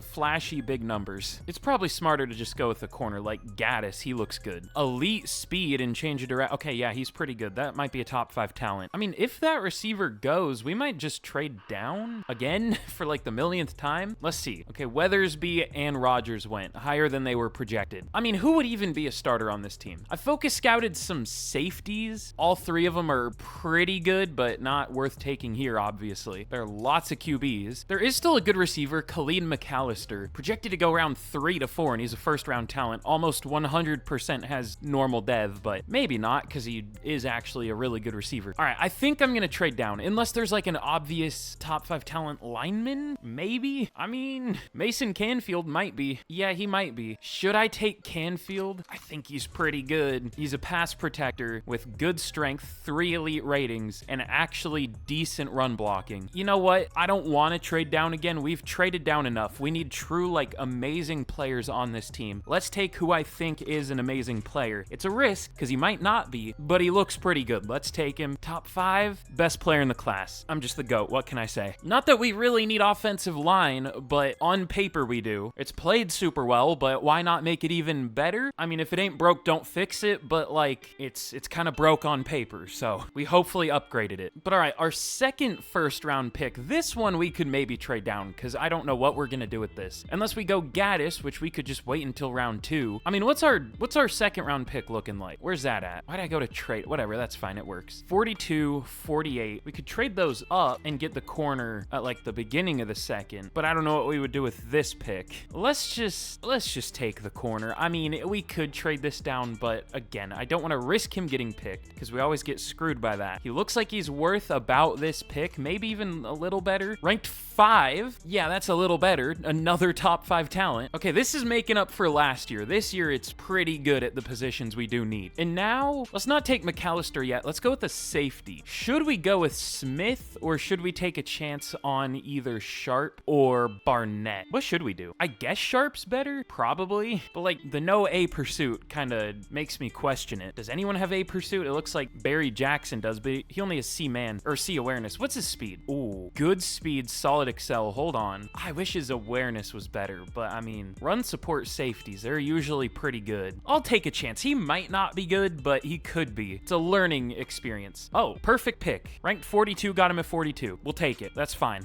There might have been a better safety, but oh well. But all right, maybe the final pick I'm going to show this year. Let's go with Khalid McAllister out of Arizona State. First round talent. Probably normal dev, but I guess could have hidden. He's eventually going to start. Not this year, but at some point he probably will. If he has hidden. Ranked 6. We have 1, 5, and 6 from this draft. Pretty good. I didn't check if he had hidden for some reason. Well, I guess we'll find out after the draft. Oops. Ooh, hold on. I wasn't gonna show this pick. Okay, looking at him here, I mean, look at these ratings right here. A pass protector with A pass block, B run blocking. That's what our last lineman was, the best player in the class. At least solid strength, elite change direction, great agility, but only B pass block power, F lead block. No good run blocking ratings other than the pure run block. No like finesse or power. He might be good though. Rank 95. I got so excited at first. This game loves crushing my dreams. That's tough. But all right, here is how we did in the draft. Mason Canfield, 83 overall. Very good pass blocker and even a decent run blocker, as we know. Only 87 strength, but everything else makes up for that. And I mean, 87 isn't even bad. Gonna be our starting left guard. Might suck, but at least he's good on paper, so it makes the team look better. I don't know why I closed out of the recap, but Gaddis, 79 overall. He's really good. Of course, 95 speed, 5th best player in the class. Barry Jackson, I already moved him to strong safety. That's where he's gonna play for us. 75 overall. He's pretty good. I mean, 90 speed. I'm surprised he's not better, honestly. Like 90 speed, 74 zone, 76 tackle, 80 pursuit, 90 hit power. That's pretty good, but nothing insane other than, I guess, the hit power. But I mean, he'll start. Why not? I think. Probably. We'll see. But Khalid McAllister, I didn't check yet. Does he have hidden dev or is it just normal? He has hidden. Okay, that's huge. I mean, we could even start him this first year if we want to. We'll see. We'll see how much he develops throughout the preseason. But yeah, very good receiver, the 6th best player in the class. And then I'm so disappointed about McLeod. He looked so good at first, but I kind of figured. I thought he would even be like a 74. I was even more disappointed after we picked him, but he's whatever. I legitimately for a second thought we had another like 78 plus overall lineman on our hands, but oh well. But I also took Jamie Bass. That was my last pick. He had elite change of direction, and y'all know I like that in corners. This seems to be the secret key to good corners, but he's fine. And then the CPU, I mean, it picked a running back, but that's about it. Those 2 receivers were pretty good. I had a hard time telling who the better one was, and apparently that was for good reason. They're both 80 overalls. I would have guessed Weathersby was a higher overall, but they're the same. Does he have 99 catch or spec catch? No, only 88. If he had 99 though, he might have been like an 84, but he's pretty good. But overall, we didn't really miss out on too much not trading up. I mean, we got the 3rd best receiver instead of the 1st or 2nd, and the best corner in the class, and the best player in the class. We did pretty well. But all right, here's a look at the team heading into year 4. This is gonna be our go for it year. We might have a mini second rebuild in a couple years. We're gonna lose some pieces for sure, but we'll try to keep the team mostly together. We're up to a 90 overall. We are gonna start McAllister. We're gonna gamble on him having superstar or better. Let's hope he does. Might not, but I mean, either way, that should be fine, because Norman is due for a deal in a couple years. But the defense is the thing that like slightly concerns me with this team still. It is a lower overall than our offense now, and our safeties are kind of not great. What's Jackson rank? 27 or something? Oh, 38. Okay, not even starting caliber. I mean, could be worse, I guess, but we're hoping he has a good dev trait too. We'll see. We just need a good safety draft class. It hasn't happened, which is so weird. I wonder if they changed that, because now that I think about it, I don't know the last time I've seen a super good safety. I don't know. Either way, let's just hope he is better than Star. It's probably just Star, but we'll see. Oh yeah, and we'll see how this defense does now that we're a 4-3. I guess this is the first time y'all are seeing this as a 4-3. It should be much better with the Bills' defensive playbook, but you never know. We'll see how this team does. Let's hope we're better than 4-3 at the midseason for once. Who knows though? Wow, we are just never gonna escape 4-3. We are gonna be 4-3 at the midseason for the rest of this rebuild. We're at least good this year. We have one of the best offenses in the league, and I mean, I think a good defense. We haven't allowed many points, but we've allowed a lot of yards. We're probably like 30th for defensive yards. We are 29th. I mean, I don't know how to fix that necessarily. At least we have more picks this year. I mean, we finished with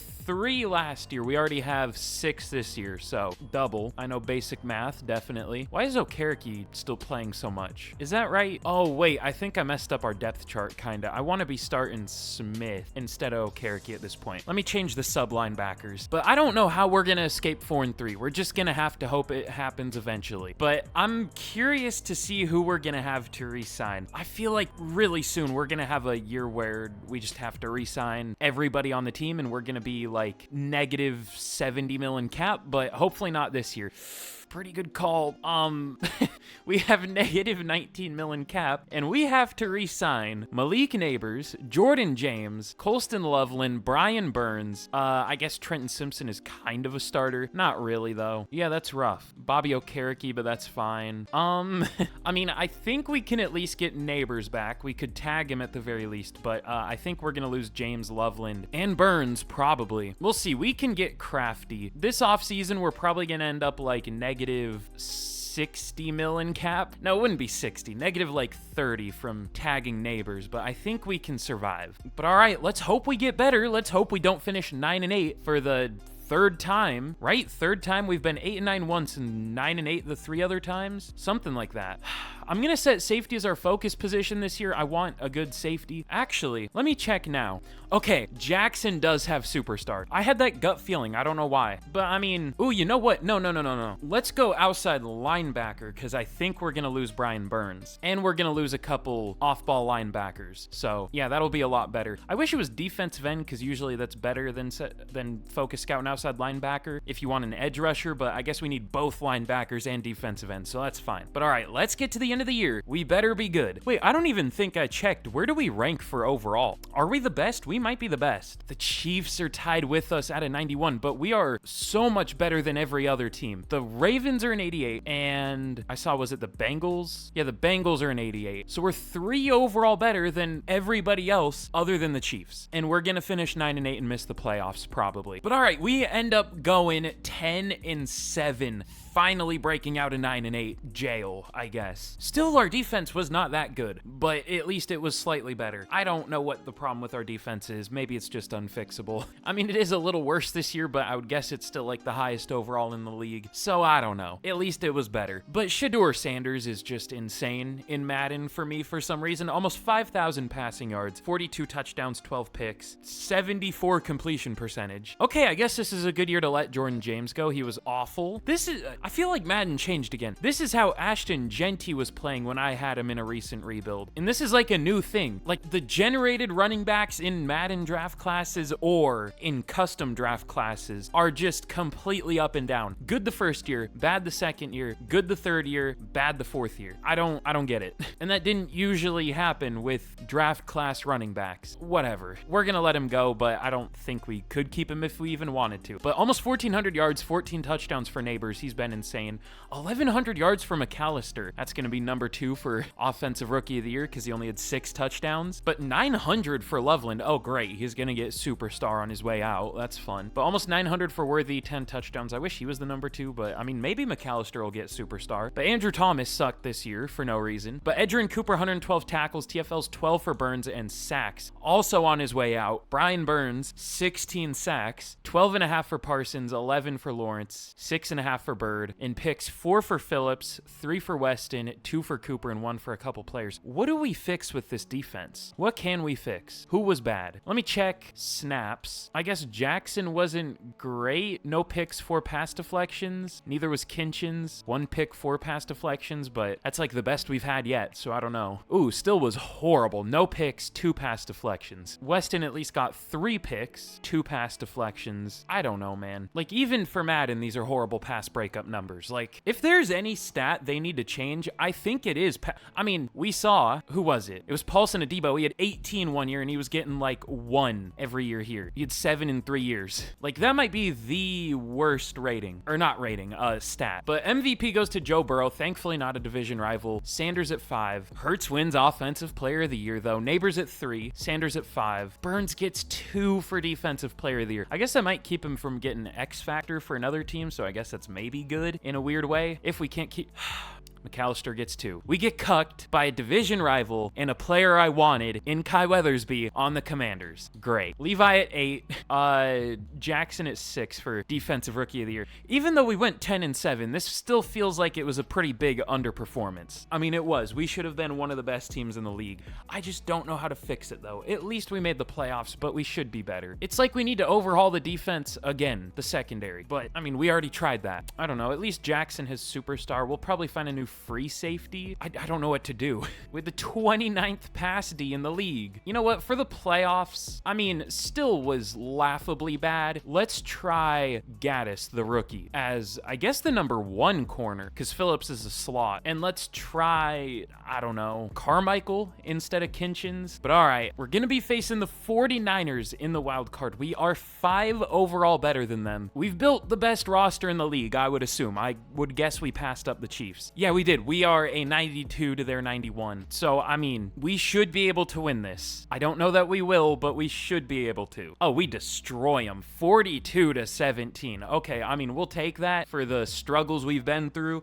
I don't know if we should have beat them that bad, but we'll take it at this point. But we are going to be facing the Saints in the divisionals. I mean, this is... What rebuild was it? There was a rebuild where they, like, swept us. We faced them in the playoffs probably 5 times, and they beat us every time. I think it was a 10-year. I don't know. It was one of them. It was rough. I think we finally beat them towards the end, but it was rough. But all right, I guess that's all there is. I can't really stall anymore. Should we put in a new running back? I guess I don't know if we really have one. I don't know if I would want to try Jalen Wright, Caleb Levy. We'll stick with James. I was just looking at the fact that we had the worst run game in the league, kind of for a lack of trying, but it was also bad. So I don't know. Let's just see if we can beat the Saints here. We at least got our first playoff win. I was kind of just glossing over that for some reason. We finally won a playoff game. It took us, we had to build the highest overall team in the league to finally do that, but at least we got it done. But let's see if we can build on that. Let's see if we can beat the Saints in the divisional. Of course not. We lose 27-19. Also, the Bears are in the conference championship at 9-8. I was complaining about that in one video I did, and I just saw a comment looking through them saying, God, I can't remember exactly what I said, but it was like 9-8 teams make the playoffs. It's not that weird. It's not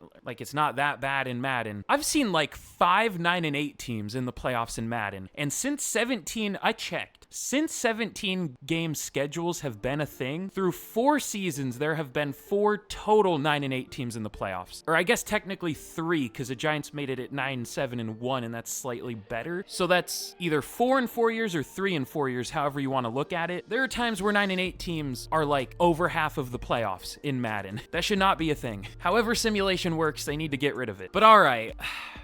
Did the Bears just win the Super Bowl at 9-8? See, that just proves my point. Hold on. Yeah, okay.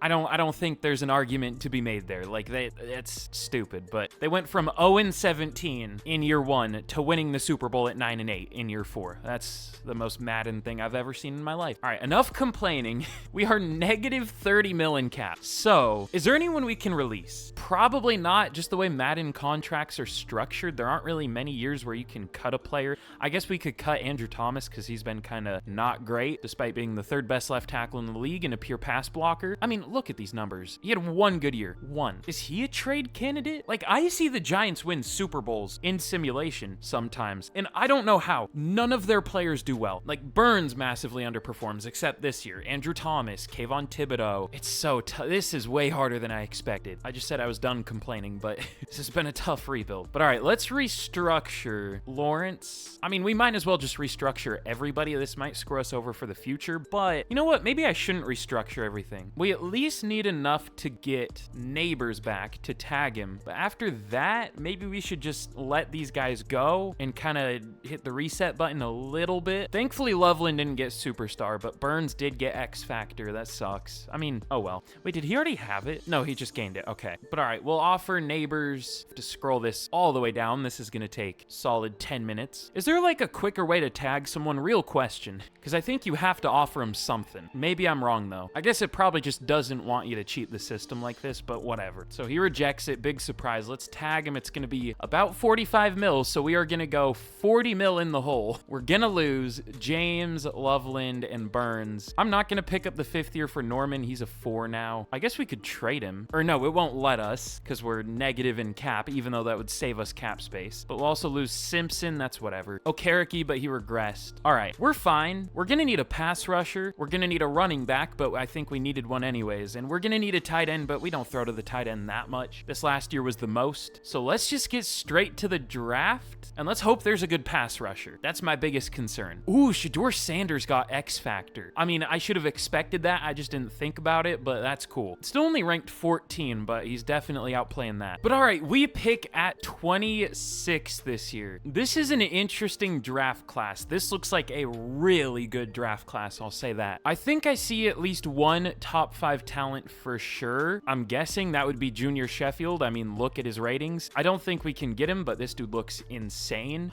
I didn't even check his speed. Okay, so he has elite speed, but only solid acceleration, so he's not actually gonna be fast. Great, that makes sense. Love that. Ooh, okay, this is finally a good safety class. I thought Flanagan would be the better between him and Bonds, but apparently Bonds is a first-round talent. And then I focus scouted Riley. I also think Maynard is a top 5 talent, but I don't think we can get him. And then I think George Green is pretty good. And maybe Bass. And maybe Irving. So this is a good year to need safety. If we can actually hit on one, we're just getting a bunch of mid at safety. Oh, there's a good guard. This is such a loaded class for what we need. Not that we need a guard, but I mean, we might need a tackle. I'm going to say that. The receivers look... Okay, this might be the weakest position of the class. Kellum looks pretty good. What's his speed? Okay, yeah, he looks pretty good, but how about running backs? Okay, there are what is this draft class? Hold on. Russell, Richards, and Bigby all look insane. How's the speed on Bigby? Okay, we might need to take Bigby. That might be a top 5 talent, and he's projected to go at the very end of day 3, unless I'm missing something. Holy. Okay, I'm not gonna trade up. I might trade down. I want as many picks as I can get in this class. But I haven't even talked about the player I think I'm gonna take with this first pick. So let's just get to 26. Whoever goes, that's whatever. Unless everybody I want managed to get picked. Okay, who I think I'm gonna take. I don't think I'm gonna trade down. I don't want to risk it. Trevor Barber out of Washington. First round talent, outside linebacker. This dude looks pretty good. He's not a top 5 talent or anything, and he might only have normal, which is what scares me. There's also this first round talent run stopper linebacker later, but that's kind of common. What a draft class. All right. Should I just take Barber here or should I trade down? I don't want to risk him getting picked. He's gonna go soon. Well, I think Pryor would go first, but I think Barber would go before Gold. Is that dude named Hush? Oh no, Hugh White to the 49ers. It's so hard for me. I'm already blind enough. It's so hard for me to read stuff in Madden. I don't know why. They just don't color things right or make things too thin. It's tough. But all right, I think I'm just gonna take the outside linebacker. I think we can still get pretty much everyone we want. We already traded for a few picks this year. Let's just take Trevor Barber. Might have normal, but hopefully not. He's ranked number 15. No. All right. I mean, there's a chance. He's going to be in the Bills defense, so he's going to get a lot of sacks. We're going to hope for defensive rookie of the year.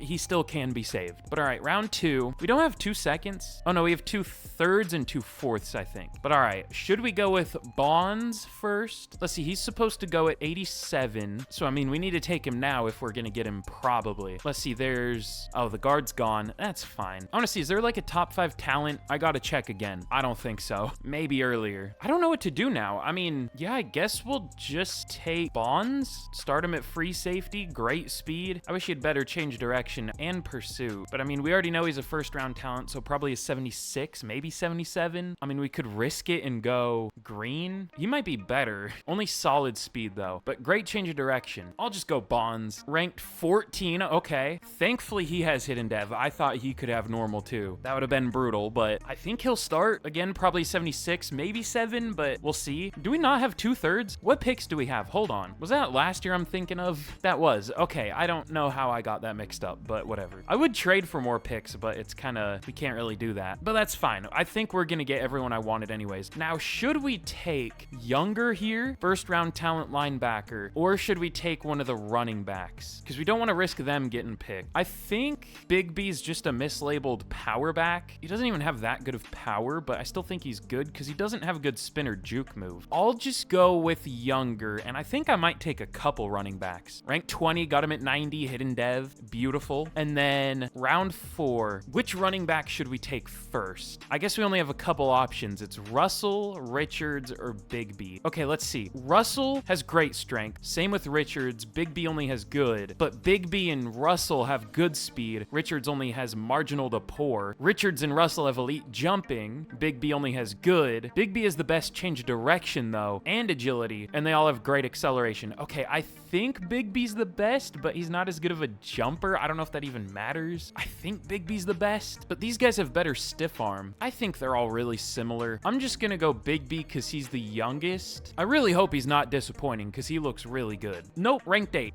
Pretty good pick. Got him at 122. Come on now. We got the 8th best player in the class, but he has normal dev. Give me a break, man. And all the other running backs went early. I mean, at least he's good. We're gonna start him, but maybe he can win Rookie of the Year. Ooh, this receiver looks pretty good. Christian Williams, sure. Rank 61, got him at 154. Why not? Normal dev. We cannot buy a dev trait. I mean, to be fair, we're taking all positions that usually have normal, but it's still annoying. But all right, here's how we did in the draft. We did pretty well. No top 5 talents, despite how good of a class it looked like, but we did get a ton of value down the board. I mean, yeah, we got what, 4 first round talents, 1 top 10. I should have kept picking apparently because the CPU immediately picked a 64 overall, but we did pretty well. Now, was this draft class as good as I was thinking?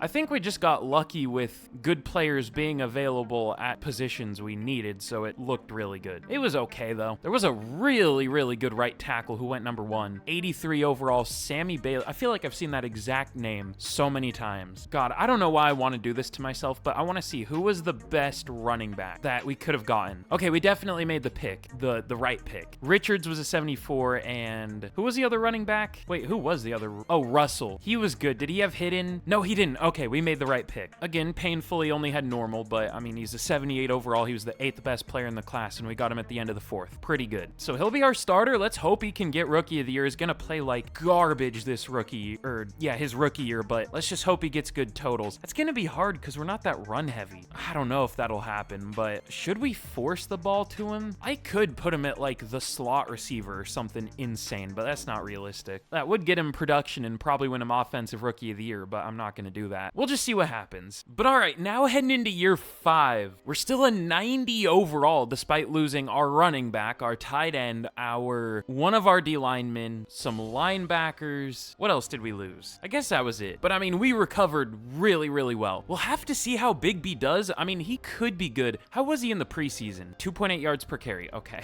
How did Levy do in the preseason? 3.6. I mean, not good, but better. I'm still gonna start Big B just to try to get him Rookie of the Year, but I doubt it. We'll see though. Oh yeah, and we're gonna start Barber finally. I mean, this is the last year of his deal, so we'll probably let him go too and just draft a blocking tight end. But I mean, he is superstar. We'll see how he develops. But I mean, this receiving core is loaded. Sanders is amazing. This O-line is great and super deep. This defense still scares me, even though it's good on paper. We'll have to see how Barber does as a rookie. I kind of forgot we had Kayvon Thibodeau. I'm not gonna lie. So now we have 3 really good pass rushers again, I guess. But I think Barber should be able to win Defensive Rookie of the Year. I mean, it depends on if another team has a rookie edge rusher or D lineman starting. It usually goes to D lineman, but we'll see. Either way, we should still be good this year. I honestly don't think we're going to do that well because we do have a rookie running back. We're going to need to sign one this offseason for sure. But where do we rank for overall? The Raiders are at 90. They have Jared Verse and Khalil Shakir. That's something. The Chiefs are also a 90, but I mean, we're tied with them as the highest overall, despite losing quite a few players. So, should be one of the best teams in the league again. Let's get to the mid-season point, and we'll see what happens. But okay, finally, we escaped 4-3. We are 6-1 at the mid-season. I'm glad we didn't escape 4-3 in the opposite direction. I'm glad we're actually good, as we should be. SHEDEUR Sanders only has 1 pick on the year and 16 touchdown passes. And Big B's actually doing better than I expected. Still bad, but better than I expected. Ooh, Barber. Already 446 yards. I didn't know we were going to use him that much, especially as a pure blocking tight end, but sure. So good things happening so far. Kind of surprisingly.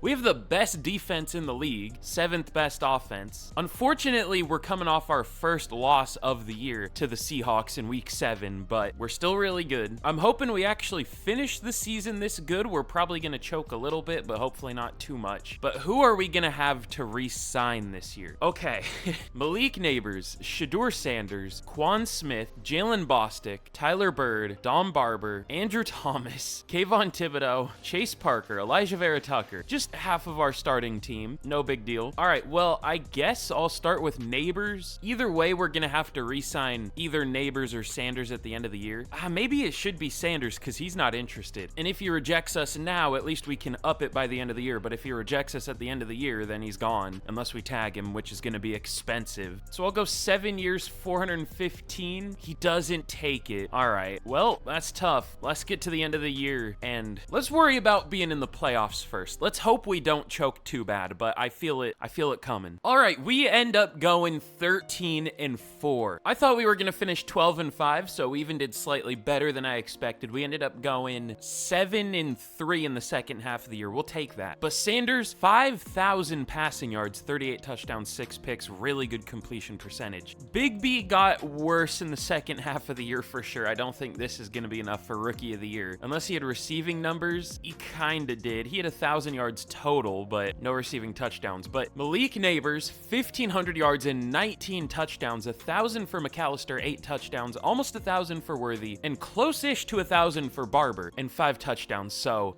very good numbers. I think we'll just stick with Big B because we don't really need a running back. We just don't really run the ball. I guess maybe we should get a receiving back. We'll see. But Elijah Vera Tucker wasn't great, but the rest of the line was. Okay.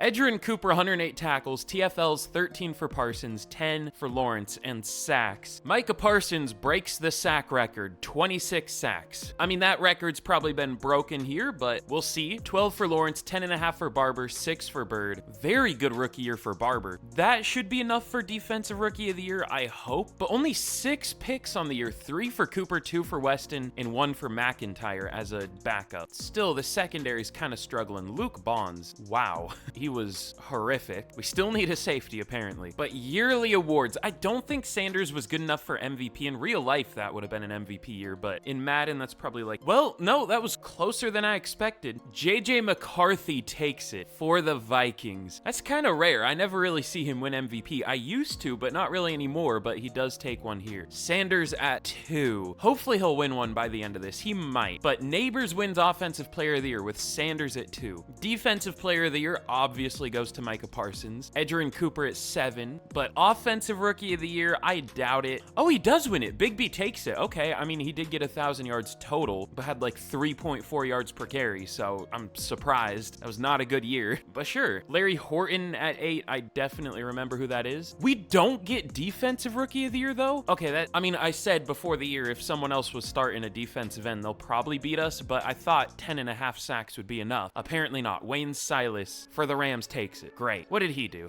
The Rams have Baker Mayfield again. That's something. What? Oh, he wasn't a D. What was he? He was a linebacker. 76 tackles, 6 TFLs, 2 sacks, 4 picks. Okay, that's fair. I mean, that's disappointing. He already had X Factor. He didn't even need it. He had X Factor and he's only a 77 after a year like that. Was he like a 69 overall starting the year? I don't know. I mean, at least we got Offensive Rookie of the the year, but I wanted it for Barber. I guess we're probably going to have to draft another defensive end now because I don't think he's going to get star. I mean, he might. We'll see. He did well, so I don't know if I should replace him, but I think it was just the Bills defense that made him play well. Anyways, we are going to be facing our division rival, the Philadelphia Eagles, at only an 85 overall in the wild card. We know they lost Jalen Carter. It kind of looks like they're just regressing in general. I mean, Saquon, AJ Brown is regressing. Their D-line isn't nearly as good anymore. Yeah, this team isn't super great. We should be able to win this game. Will we? I don't know, but we should be able to. We're 91 to their 85. Where do we rank for overall? Are we separated as the highest now? The Chiefs are still a 91. Okay. And the Bengals. So we're tied with a couple teams still. But all right, let's see if we can move on to the divisional and win just our second game of the rebuild, despite having the highest overall team in the league, or at least tied for it for quite a few years now. Can we beat the Eagles? 41 to 13. Okay, we destroy them. That's what happened last year, and then we lost in the divisional, so let's hope that doesn't happen again. We are going to be facing the Arizona Cardinals. Looks like they had a good offense, but a really bad defense. We did finish with the best defense, by the way. Top 10 offense, but it maybe should have been better. We actually didn't have the worst run game, though, surprisingly. Obviously had the best passing game. But all right, can we move on to our first conference championship? Let's see. We do. We barely beat the Cardinals 25 to 21.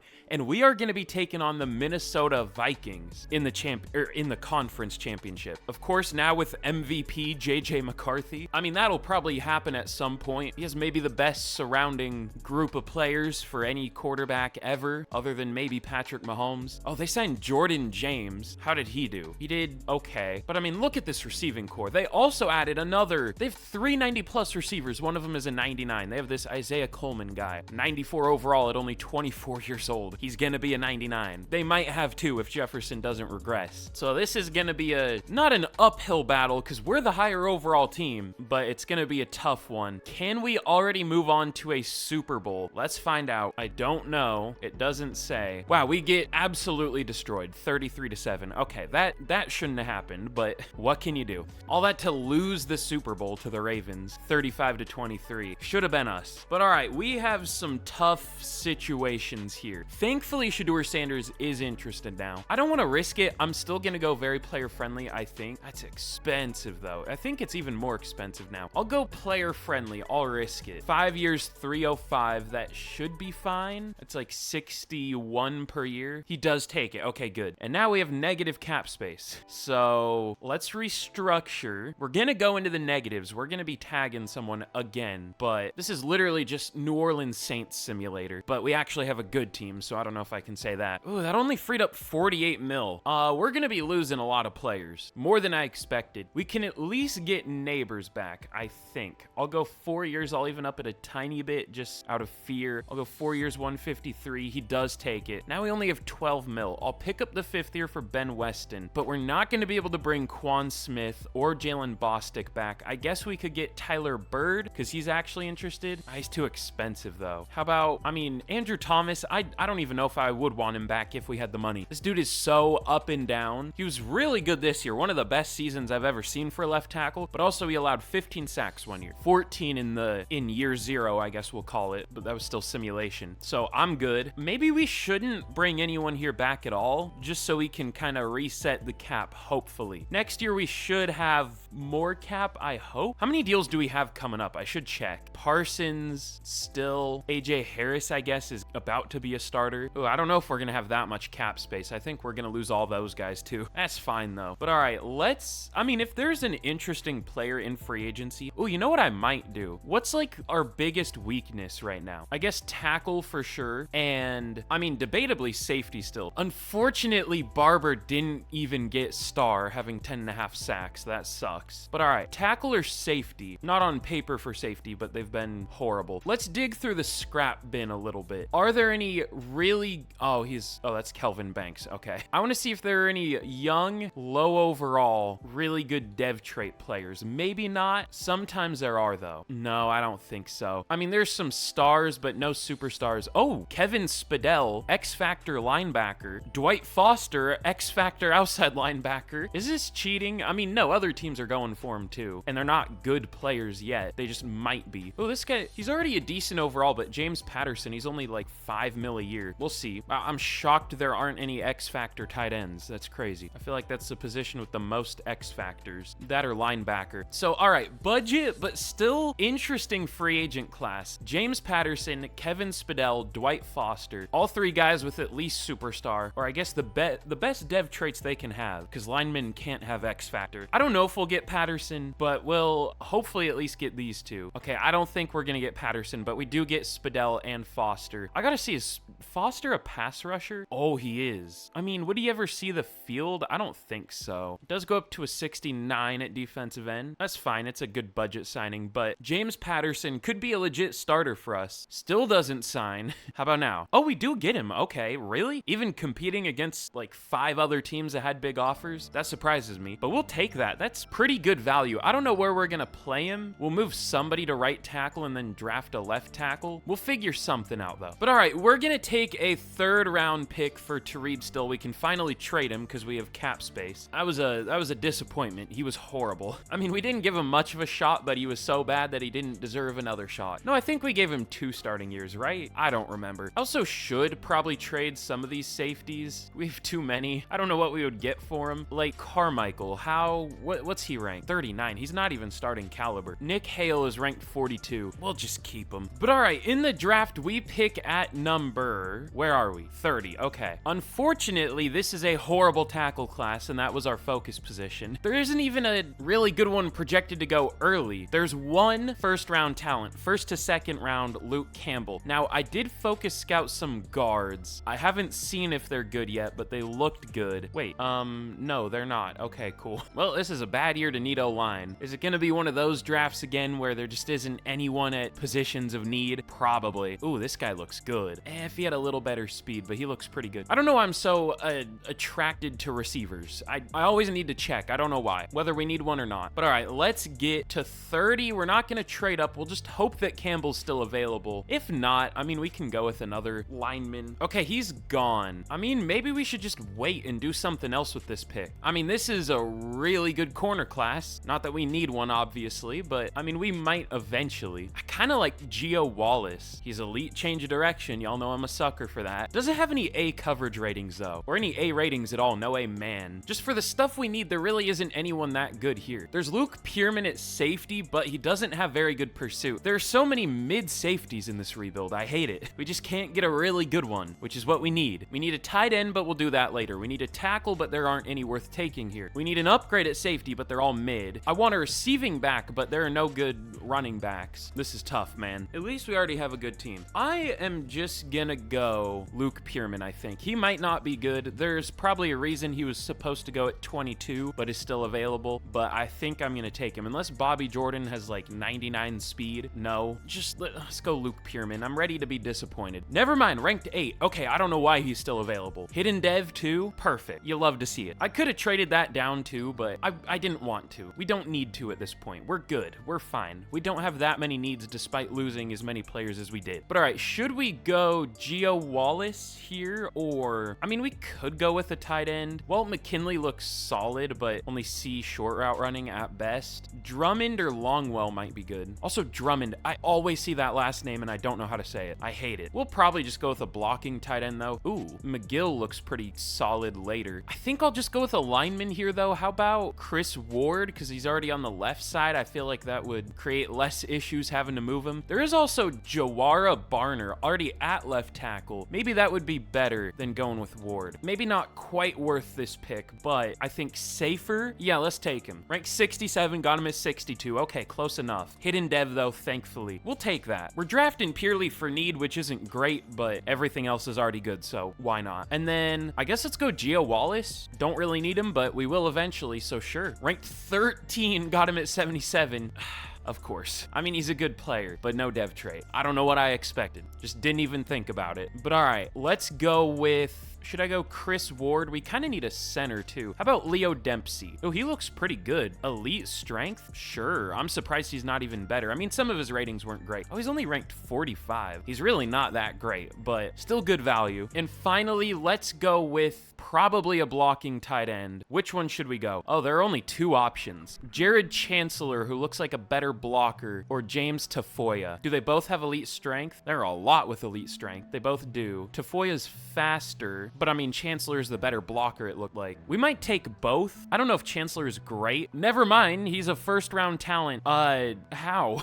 I mean, some of those A's must just be insane. Again, we need A+ ratings. At least if you have something scouted. Like the pass block and run block should both show up as A+ because they're fully scouted. If they are A+, which I'm guessing they are. Because usually, blocking tight ends are ranked like in the hundreds. They'll just have really good dev traits. But this dude, this might be the best blocking tight end I've ever taken. And I didn't even think he would be good. We'll take it though. But all right, here is how we did in the draft. It was pretty good. We fixed all of our needs. I don't think I forgot any. Hopefully not. Pierman is a 78 overall. We'll take that. Must not have been that strong of a draft class, but he's good. Barner's a 73. I don't love him having to start, but that's what the situation is, so we'll see how he does. Gio Wallace, he's solid, 76. Dempsey's a 78. We might start him because we have McLeod, who's like 2 or 3 years older. Dempsey would develop a lot quicker, and he's a scheme fit. We'll see. I mean, we could even try McLeod at left tackle. He has the right build. He's like 6'4", 305 or something. We'll see. And then Jared Chancellor, I think the best blocking tight end we've ever taken. 75 overall. Not even a horrible receiver. I mean, not fast, but has like 76 spec catch. And yeah, he's a pretty good blocker. I mean, the ratings don't blow me away, but where's his run blocking? Oh, 75. Okay, yeah, he's pretty good. Yeah, that would be an A+,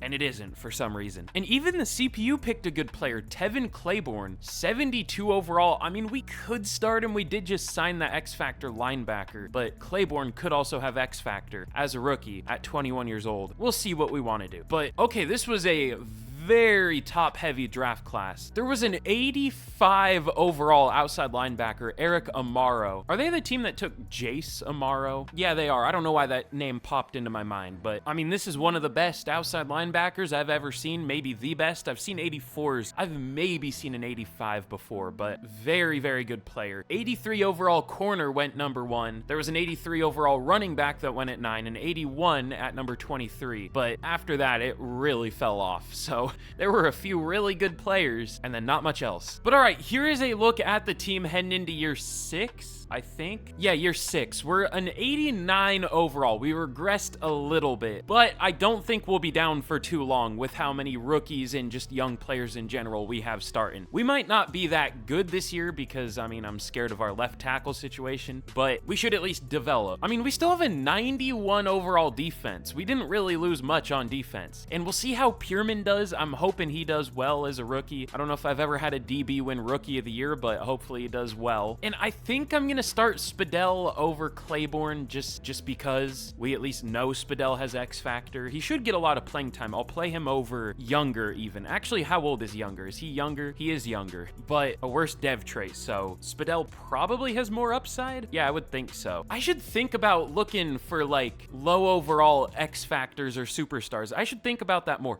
I mean, it's kind of cheesy, but also other teams go for them, and they're not good players yet. You still have to develop them, so I don't know. I might do that more if I remember, which I probably won't. But all right, let's get into the season. This is going to be a really interesting year. I kind of like developmental years. It's kind of satisfying. I don't know why, but let's get to the mid-season point. I think I'm going to keep tackle as our focus position because I don't trust Barner, and I think Cole's in a contract year, but we'll see how we're doing at the mid-season. But all right, we are 5-2. We'll take it. It's kind of weird. We're never really bad in rebuilding years. I don't know what it is, but I mean, we are still a 90 overall, so I guess that helps. But I kind of expected to be decent, even though I, said we might be bad. Or at least I think I said that. Ooh, okay. SHEDEUR Sanders has already been sacked 14 times, which isn't horrible, but not great. Okay, it is Barner. What's his dev trait? Only star? All right. I'll try McLeod for the rest of the year at left tackle. It's probably gonna go even worse, but we'll see. I mean, maybe we should just stick it out with Barner because McLeod is already halfway through his rookie deal. We're gonna draft a tackle anyways, so we'll try McLeod. Should be better, I hope. But Big B having a good start to this year. Same with Parsons and Lawrence and Barber. And we actually have interceptions so far. But I'm curious to see who we're gonna have to re-sign. I know I checked it, but I don't remember. Okay, that's right. We have Micah Parsons and we have negative 8.4 mil in cap. Chat, we might be cooked. No, I think we'll be fine. We can tag Parsons. We'll lose Carmichael, Harris, Hale, McIntyre, like whatever. We'll lose Cole. That's the only other starter here. And I guess kicker and punter. But we might be able to re-sign them and then tag Parsons. So we'll be fine, I hope. But all right, let's get to the end of the year. Very good start. And let's hope we can keep it up. But okay, in year number 6, we end up going 11-6. Not the best second half of the year, only going what, 6-4? But we had a better second half of the year than the Buccaneers. They started 6-0 and they finished 9-8. They went 3-8 in the second half of the year. It could always be worse. Why is every single team a completely different team in the first half of the year compared to the second? Also, we had another losing record team in the playoffs. The Colts at 8-9. That's fun. But SHEDEUR Sanders, 4,700 yards, 36 touchdowns, 10 picks, 71 completion percentage. Sacked 35 times though. But Big B was slightly better this year. He had 10 rushing touchdowns for whatever that's worth. But 1,450 yards, 16 touchdowns for Neighbors, 1,100 for McAllister, 900 for Worthy, 700 for Chancellor. We'll see what his dev trade is. But McLeod wasn't great. He did about as well as Barber though. I guess we'll just throw Barber back in for the play.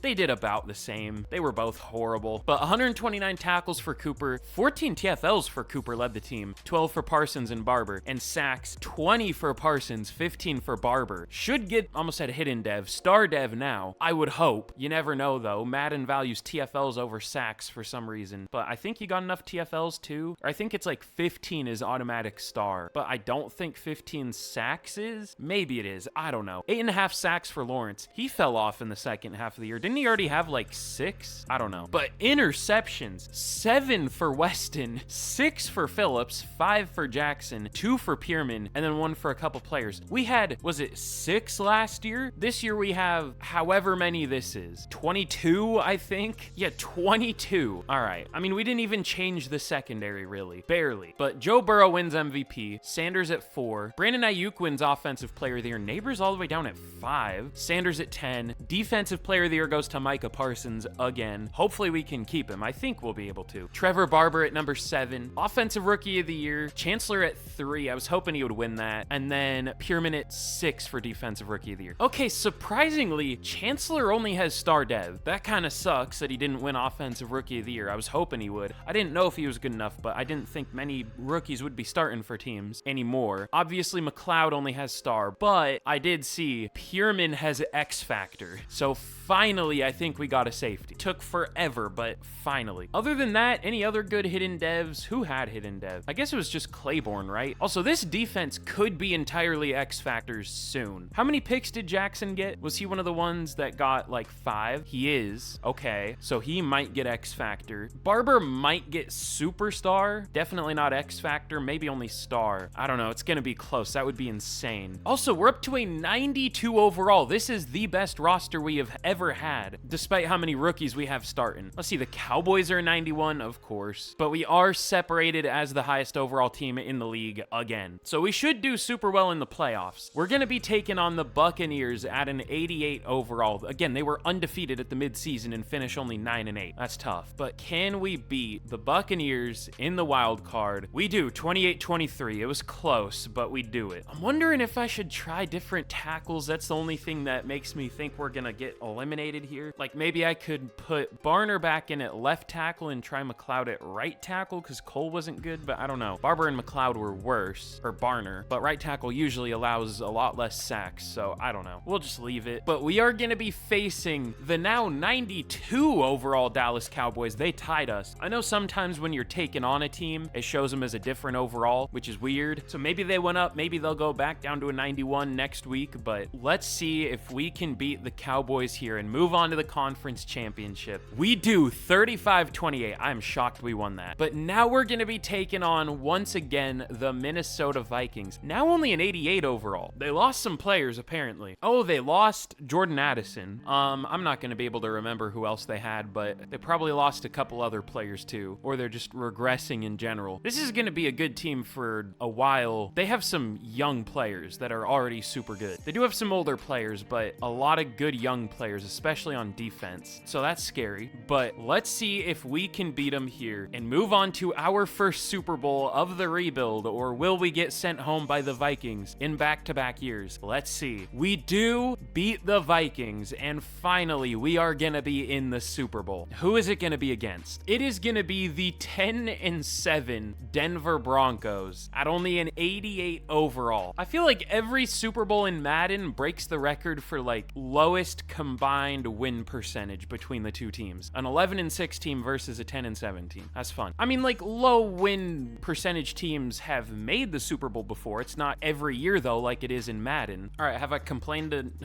enough about the game today? I don't know. But all right, let's jump into this Super Bowl. Is this a Super Bowl that's happened before? I feel like it has for some weird reason. I don't think so, but I kind of feel like it has. Oh yeah, it has, and the Giants won that Super Bowl 39-20. So let's jump in here. We'll watch it simulate. The Broncos have an interesting team. It looks like they have Isaiah Pacheco and Evan Williams now, but let's see if we can win our first Super Bowl of the rebuild. But let's jump to the end of the game. It looks like we do score first to make it 3, now 10-0 over the Broncos. They do score, now 10-7, now 17-7 heading into half, 24-7. We are beating the Broncos pretty bad here. They do get a touchdown and they're going to be driving. We cannot get too comfortable, but it looks like that doesn't matter. Ended up being closer than we would have hoped, but we beat the Broncos 31-28, and we finally get a Super Bowl win after deserving it for quite some time. So Brian Daboll and the Giants have built quite the team here. So already 1 down, but we still have 4 more seasons to go. Let's see if we can win the Giants another ring. But all right, back to cap struggles, back to reality, I guess. We do have a couple 5th years. I think I'm gonna pass on the one for Gaddis just because, again, I'm scared of our cap situation. Doesn't even have a career pick. Has a few pass deflections at least. That's a good amount for Madden, but I'll pick up the 5th year for Canfield though. But all right, let me restructure some deals. How much should we restructure? Because I don't know if I really want anyone else here back other than Parsons. Maybe we'll just restructure a little bit so we can tag Parsons and not push too much money back. We'll restructure Phillips. Is that going to be enough? One more. Okay, that should be enough. So now I have to offer him minimum. I'm going to be here for a while. So let's tag him. We're going to go 61 mil.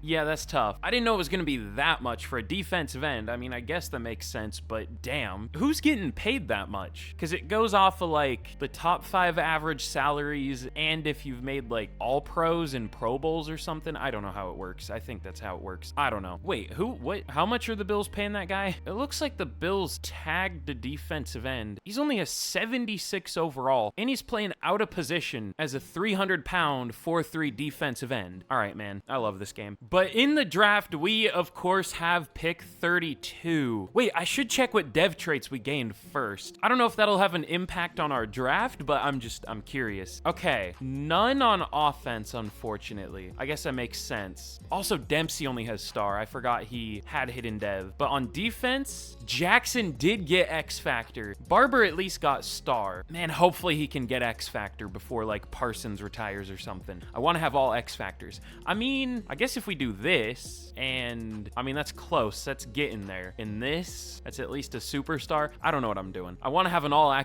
X Factor defense. Actually, how big is Foster? Oh, I thought that said 288. I was like, wait, you're a defensive tackle. 268. I mean, we could rotate him as a defensive tackle. We should do that. I'm going to do that next year. But anyways, we need a defensive tackle, a right tackle, and am I forgetting anything? Probably a left tackle too. And then what kind of contracts are we gonna have coming up this next year? Because I think our cap situation is still gonna be bad. Parsons again, of course, Edgerrin Cooper, Ben Weston, Barry Jackson, Xavier Worthy, Khalid McAllister, Jermaine Gaddis, Cam Kinchins, James Patterson, David McLeod, Jamie Bass is even good. He is superstar, but we should have a lot of cap space. That's a lot of contracts. So I think we'll be fine. We won't be able to keep all of them, but it's too early to tell who we're gonna want to keep. But damn, none of these, I focus scouted 2 centers. They're both okay. Where are the top 5 talent linemen? Now that we really need one, they're all gone. They just disappeared. That sucks. I don't know what to do. We could take a running back if I'm really feeling creative, I guess. Both of these guys look really good, Walker and Floyd, but like we don't even run the ball. So I'm sure they're 80-something overalls, but what's the point? Both of these safeties look pretty good, but we don't need a safety anymore. We will need a third soon, probably, but not yet. Ooh, Stephon Barber and Devontae Jackson both look insane. I mean, we could take Stephon Barber here if I really want to. We maybe should. Nah, I don't know. I feel like I'm gonna have to get crafty here because we do have a few needs and we're gonna be picking with the last pick of every round, so maybe I should trade this back. Oh, this linebacker looks so good. Damn. But yeah, I think I'm gonna trade this down so we can have like 2 second-round picks, hopefully, because we still need a tackle. Will Burr, that's a fun name, I guess. But yeah, we need at least 1 tackle, hopefully 2, but I don't know if we're gonna get a better left tackle than the ones we have. At least a right tackle, a defensive tackle, and I want this corner, so let me trade down. Probably not too far, probably to like 42. So the Raiders. Oh, they don't have a third. All right, who was 43? Packers. Wait, do we already have the Raiders third? Hold on. No. I didn't know teams actually trade draft picks, like high ones. I thought they'll only trade like later ones for mid players. All right, we'll trade a 1 and a 7 to get the Raiders 2 and 3, or the Packers. And with this pick, who should we take first? Okay, who all do we want? I want one of these centers, but there are some that are supposed to go later. I guess we'll just go with the corner, even though we don't really need him, but he just looks so good I can't pass up on him. God, both of these guys, but I think Barber's better because he's the much better athlete. Good speed, great jumping, great change of direction, elite acceleration. He has good speed, elite acceleration, despite only running a 4.46. There was like a 4.26 pro day, 4.32 combine. I think it was a corner who had elite speed, but only solid acceleration. So this dude is faster, despite running like almost 0.2 slower.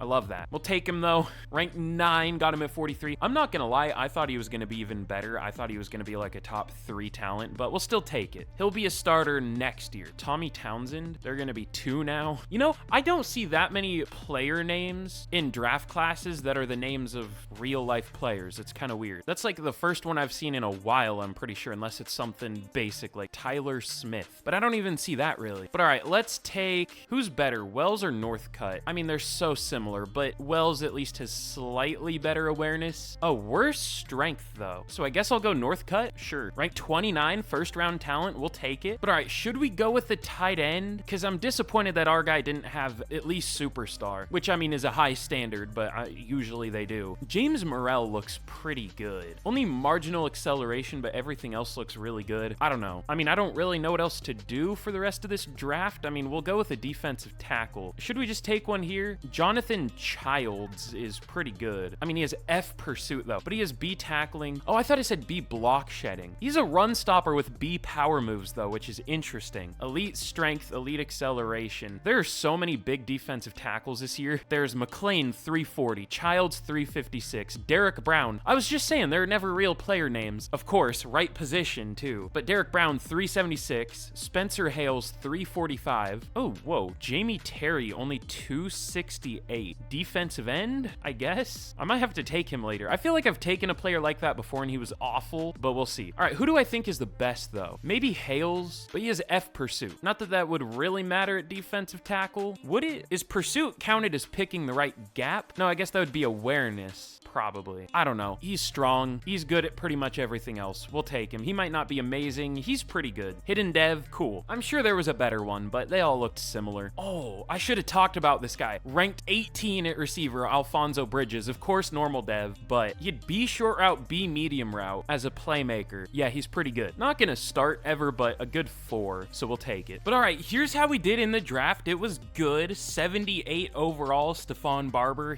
I mean, he's a really good player. Hopefully has a good dev trait, probably only star, but I guess could have superstar or X Factor. Just, it's hard to get good dev trait corners. I guess we do have two of them. We have one who had X Factor and one who had superstar, but we'll see. He might have a good dev trait. But Northcutt, he's solid, 75 overall. He's gonna be probably our starting right tackle. I mean, he's only 6'3", so maybe we'll try something different there. We'll see who we're gonna play at right tackle, but we're probably gonna have to keep our two left tackles, unfortunately. But Bridges, he's a 76. He's really good. Hale's 74. He's solid. He's gonna start. And then I actually took the rare normal dev blocking tight end. Normally, if they are normal dev, they're like a 64 overall, but this guy's actually good, so that's tough. I did take Andy Rector. He is a blocking tight end. He actually has hidden, but he's not very good, so whatever. They're backup tight ends. It's fine. And the CPU actually picked a good defensive end. Oh, I forgot to take the defensive tackle, who was like 268. Did he get picked? Let me see. Was it Kirkland? It wasn't Kirkland. Maybe he didn't get picked. I just want to see if that guy's good or not. No, I don't think he got picked, so I'll sign him. We'll see. But all right, let's get into year 7, and we'll see how the team's looking. Okay, yeah, he's horrible. He's a 61 overall. I mean, maybe he would go up at defensive end, but I guess we'll never know because we have negative 58 million cap, so I can't sign him. That's tough. But all right, here's a look at the team heading into year 7. We're up to a 92 heading into the season, so this is definitely the best team we've had so far. Other than that, it's just the team you know so far, but I guess this is what we're gonna do with the O-line. I guess we'll keep McLeod at left tackle. I don't love that, but like, what other choice do we have? And then I decided to put Dempsey at right tackle. None of our linemen really have a tackle build, at least our interior linemen. They're all kind of short. I mean, Patterson is 6'6", but I want to keep him at guard. He's also 342. That's definitely not a scheme fit. I mean, either way, it's not, but especially at tackle. I guess we could put Canfield at tackle. I sometimes putting good overall guards at tackle goes horribly. I don't know why. Usually the mid overall ones, putting them at tackle is fine, but the good ones, at least speaking from experience, they suck at tackle, which is weird. I don't know. We might have to try that though if it goes really poorly. But the defense, we're looking really good. Up to a 93, almost all X factors. It could happen. I mean, if Hales might have X factor, and if Barber has like a monster season, he could go up to X factor. How old is Parsons? Is he gonna retire soon? He's 32, so probably in a couple years. But yeah, this defense is insane, as y'all know. So good that our first round pick at corner this year isn't even listed on the depth chart, so maybe that was a little overkill, but oh well. Or I guess our second round pick, but our first pick, we'll call it that. You know, I could start him though. Gaddis is 25. Okay, I thought he was 26. Gonna be due for a contract though. How is he done? He's the one who has no career picks, right? Yeah.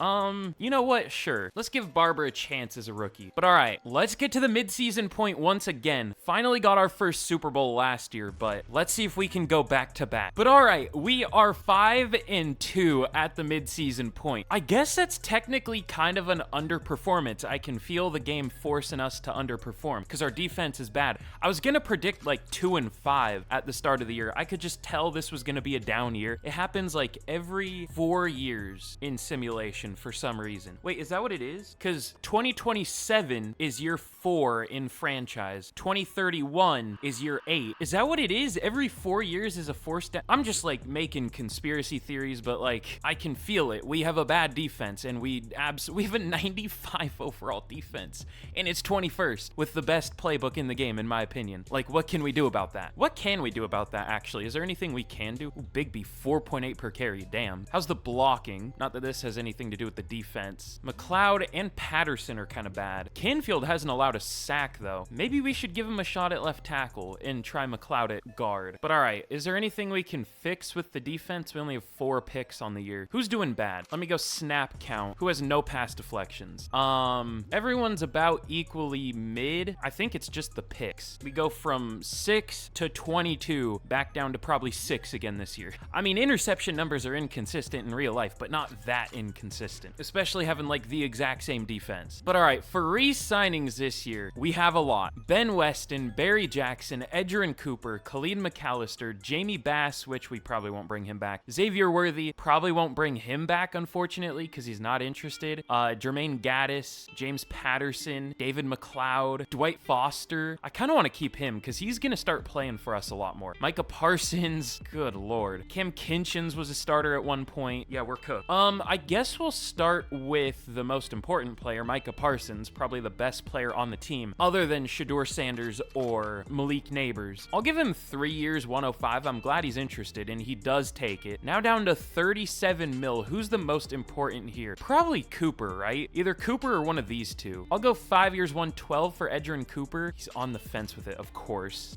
We can still afford Barry Jackson, though. I'll go 5 years, 92. He'll probably reject this too. No, he takes it. Okay. So we might be able to get pretty much everyone back. Not everyone, but close to it. We're gonna need some receivers, though, because I think we're gonna lose both McAllister and Worthy. Thought we were gonna have a lot more cap space this year, though. On the bright side, we should be able to restructure a lot of deals at the end of the year, so there's a chance we could get everyone important back. Kind of a slim chance, but there's a chance. But all right, let's get to the end of the year, and we'll see how we end up doing. But all right, we, with a 95 overall team, only end up going 11-6. How much are we the highest overall by? Am I gonna be disappointed? Okay, the Raiders are in 91. Same with the Cowboys, of course. And the Bengals aren't anymore. We're the highest overall team by 4, and we finish only 11-6. The Jags made the playoffs at 7-10. I love this game. It's super well made. That's definitely something that would happen in real life. I mean, the Panthers, I think, made the playoffs once at 7-8-1, but that's closer to like 8-9, not 7-10. I feel like there's a pretty big difference there, even though it's only 1 win. Anyways, SHEDEUR Sanders, very good year. 4,600 yards, 44 touchdowns, only 8 picks, 74 completion percentage. Still sacked quite a few times, though. But Big B, his first really good year. 900 yards, which isn't amazing, but 4.4 per carry, 10 touchdowns. I mean, I say really good. That's just pretty good, but for what I expected, that's really good. Been improving every year. We'll take it. But Neighbors, 1,550 yards and 22 touchdowns. Is he going to win another Offensive Player of the Year? He might. I mean, he's already a maxed out 99 overall. I mean, kind of. He's only a 98 physical, but we can't upgrade it for whatever reason. But McAllister in probably his last year here, maybe 1,100 yards, 650 for Chancellor, only 600 for Worthy, though. We really didn't use him. I don't know why. Never even broke 1,000 yards in a season here. Got close, but I expected a lot more. But blocking, McLeod was bad. Patterson was bad. We'll let him go. Northcutt wasn't great, but he was a rookie, so we'll excuse that. Dempsey was good, though, and Canfield. So, of course, like, our 3 overall, or our 2 out of these 3 are, like, our lowest overalls. Well, I guess kind of the whole line is a lower overall other than Canfield. But Cooper, 134 tackles. TFL's 15 for Parsons, and sacks, 17 for Micah Parsons, 9.5 for Barber. I'm kind of disappointed. I mean, that's still decent, but I was hoping for a little better of a year. Not going to get superstar with that. But 6.5 sacks for Lawrence. He's probably going to retire soon. Probably not this year, but maybe next year. What did Foster only had 2.5 sacks? Oh, I mean, we'll probably re-sign him, but that's not great. I thought he would get like 7, honestly. He played a decent bit. Yeah, he played 769 snaps and only got 2.5 sacks. That's not nice. But 3 picks for Phillips, 2 for West, and then 1 for a few players. I mean, could be worse. Damn, Jackson had 10 pass breakups. It's like the most we've had in a year in this rebuild. But MVP goes to JJ McCarthy again with Sanders at 2. Again, I didn't think the Vikings would be our biggest rival here. We're at least 1-1 with them in the conference championship now, but for MVPs, we're 0-2. That sucks. Marvin Mims, Offensive Player of the Year, that's something, but Malik Neighbors does take NFC Offensive Player of the Year. Sanders at 3. Parsons at 4 for Defensive Player of the Year. A Commanders player takes Offensive Player, or Rookie of the Year, of course. And Barber at 5 for Defensive Rookie of the Year, so whatever. But we are going to be taking on the 10-7, 86 overall Carolina Panthers. We are 9 overall higher than them. If we lose this game, I will be not very happy. So let's see why. See, every 4 years, I don't know what it is, we just massively underperform. We have the 29th defense in the league. That's wild. This year, the Vikings win the Super Bowl over the Ravens again. No, the Ravens beat them last time, but the same Super Bowl again. How many Super Bowl wins do the Ravens have? They've won 3 now? Damn. I didn't, they're usually good, but they're not usually like the dominant team. They've been in like most of the Super Bowls so far and won the most. But for re-signings, we only have 4.2 mil in cap space. We'll pick up the 5th year for Barber first. Is that our only 5th year? I think it is. Yeah. But all right, let's restructure everything, I guess. We're still going to be in cap hell, but I think it's worth it because we at least have a good team. Thankfully, Dexter Lawrence didn't retire yet. Probably will soon, but not yet. Okay, we freed up $55 mil, or I guess 51 technically, but we have 55 mil. Who do we want to keep? Definitely these three if possible, but I don't know if getting all three is possible. I'll go player friendly and up it a little bit for Edgerrin Cooper. I'll go 5 years, 131. He does take it. Okay, good. Then who should we prioritize next? Probably Weston. Although, I don't know, he has been really good. Yeah, I mean, he had 7 picks 1 year. Okay, we definitely need to keep him. I'll go neutral, but I'll up it a little bit. 3 years, 67.5. He takes it. Okay, good. And then not enough cap space to re-sign McAllister. I mean, if we restructure those deals we just signed, but that's really playing with fire for the future. I'll re-sign Dwight Foster. I want to give him another chance. I'll go 3 years, 15. He takes it, but that's going to be it, I think. We'll let everyone else here go. We're going to need 2 receivers, but everything else should be fine. We're going to need some O-line too, but we kind of needed O-line anyways. Damn, we dropped 6 over, or no, wait, did it not show an 88? No, it shows a 90, but it also shows our defense as a 90. I forgot that was a thing. It's a 93 though. But yeah, we dropped 4 overall. Not going to be able to do anything in free agency, so let's see what we can do in the draft. Hopefully something. But all right, in the draft, we pick at 21 this year. Thankfully, this is a really good looking receiver class.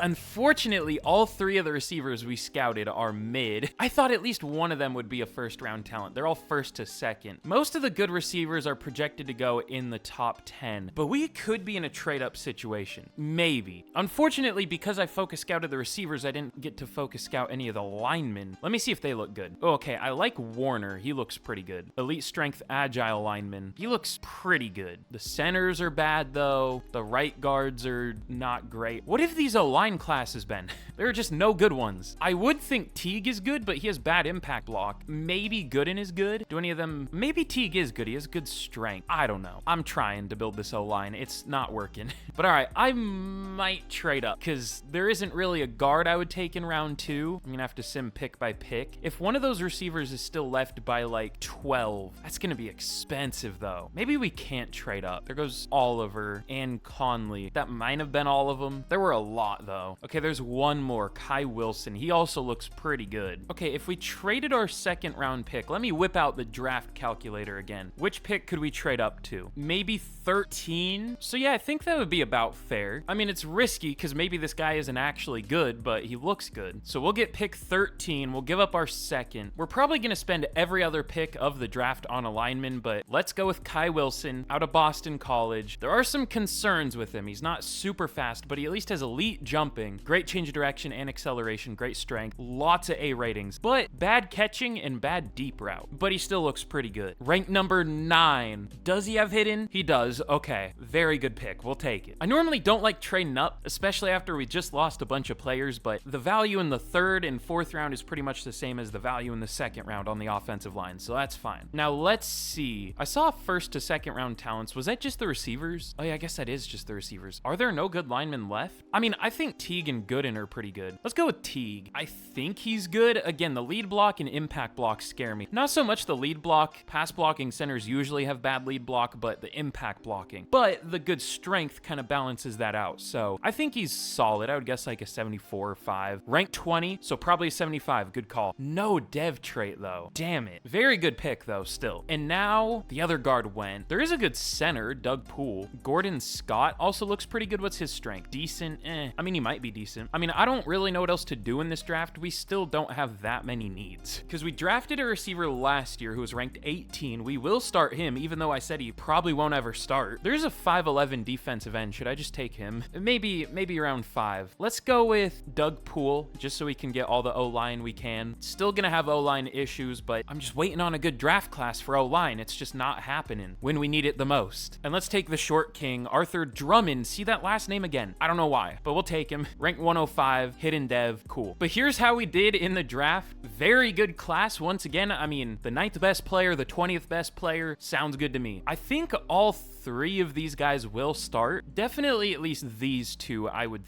think. I'm trying to remember what depth we have on the O-line, but I think all three might start. Definitely Kai Wilson at least. How did I just close out of that? I didn't press B. I like held down left trigger in the up arrow. The hell? I don't know. Oh, now there's a good safety, of course. Keyston Beachum, 81 overall to the... There are two really good safeties. I hate this game. This game hates me equally as much as I hate it. That's evil. They're also...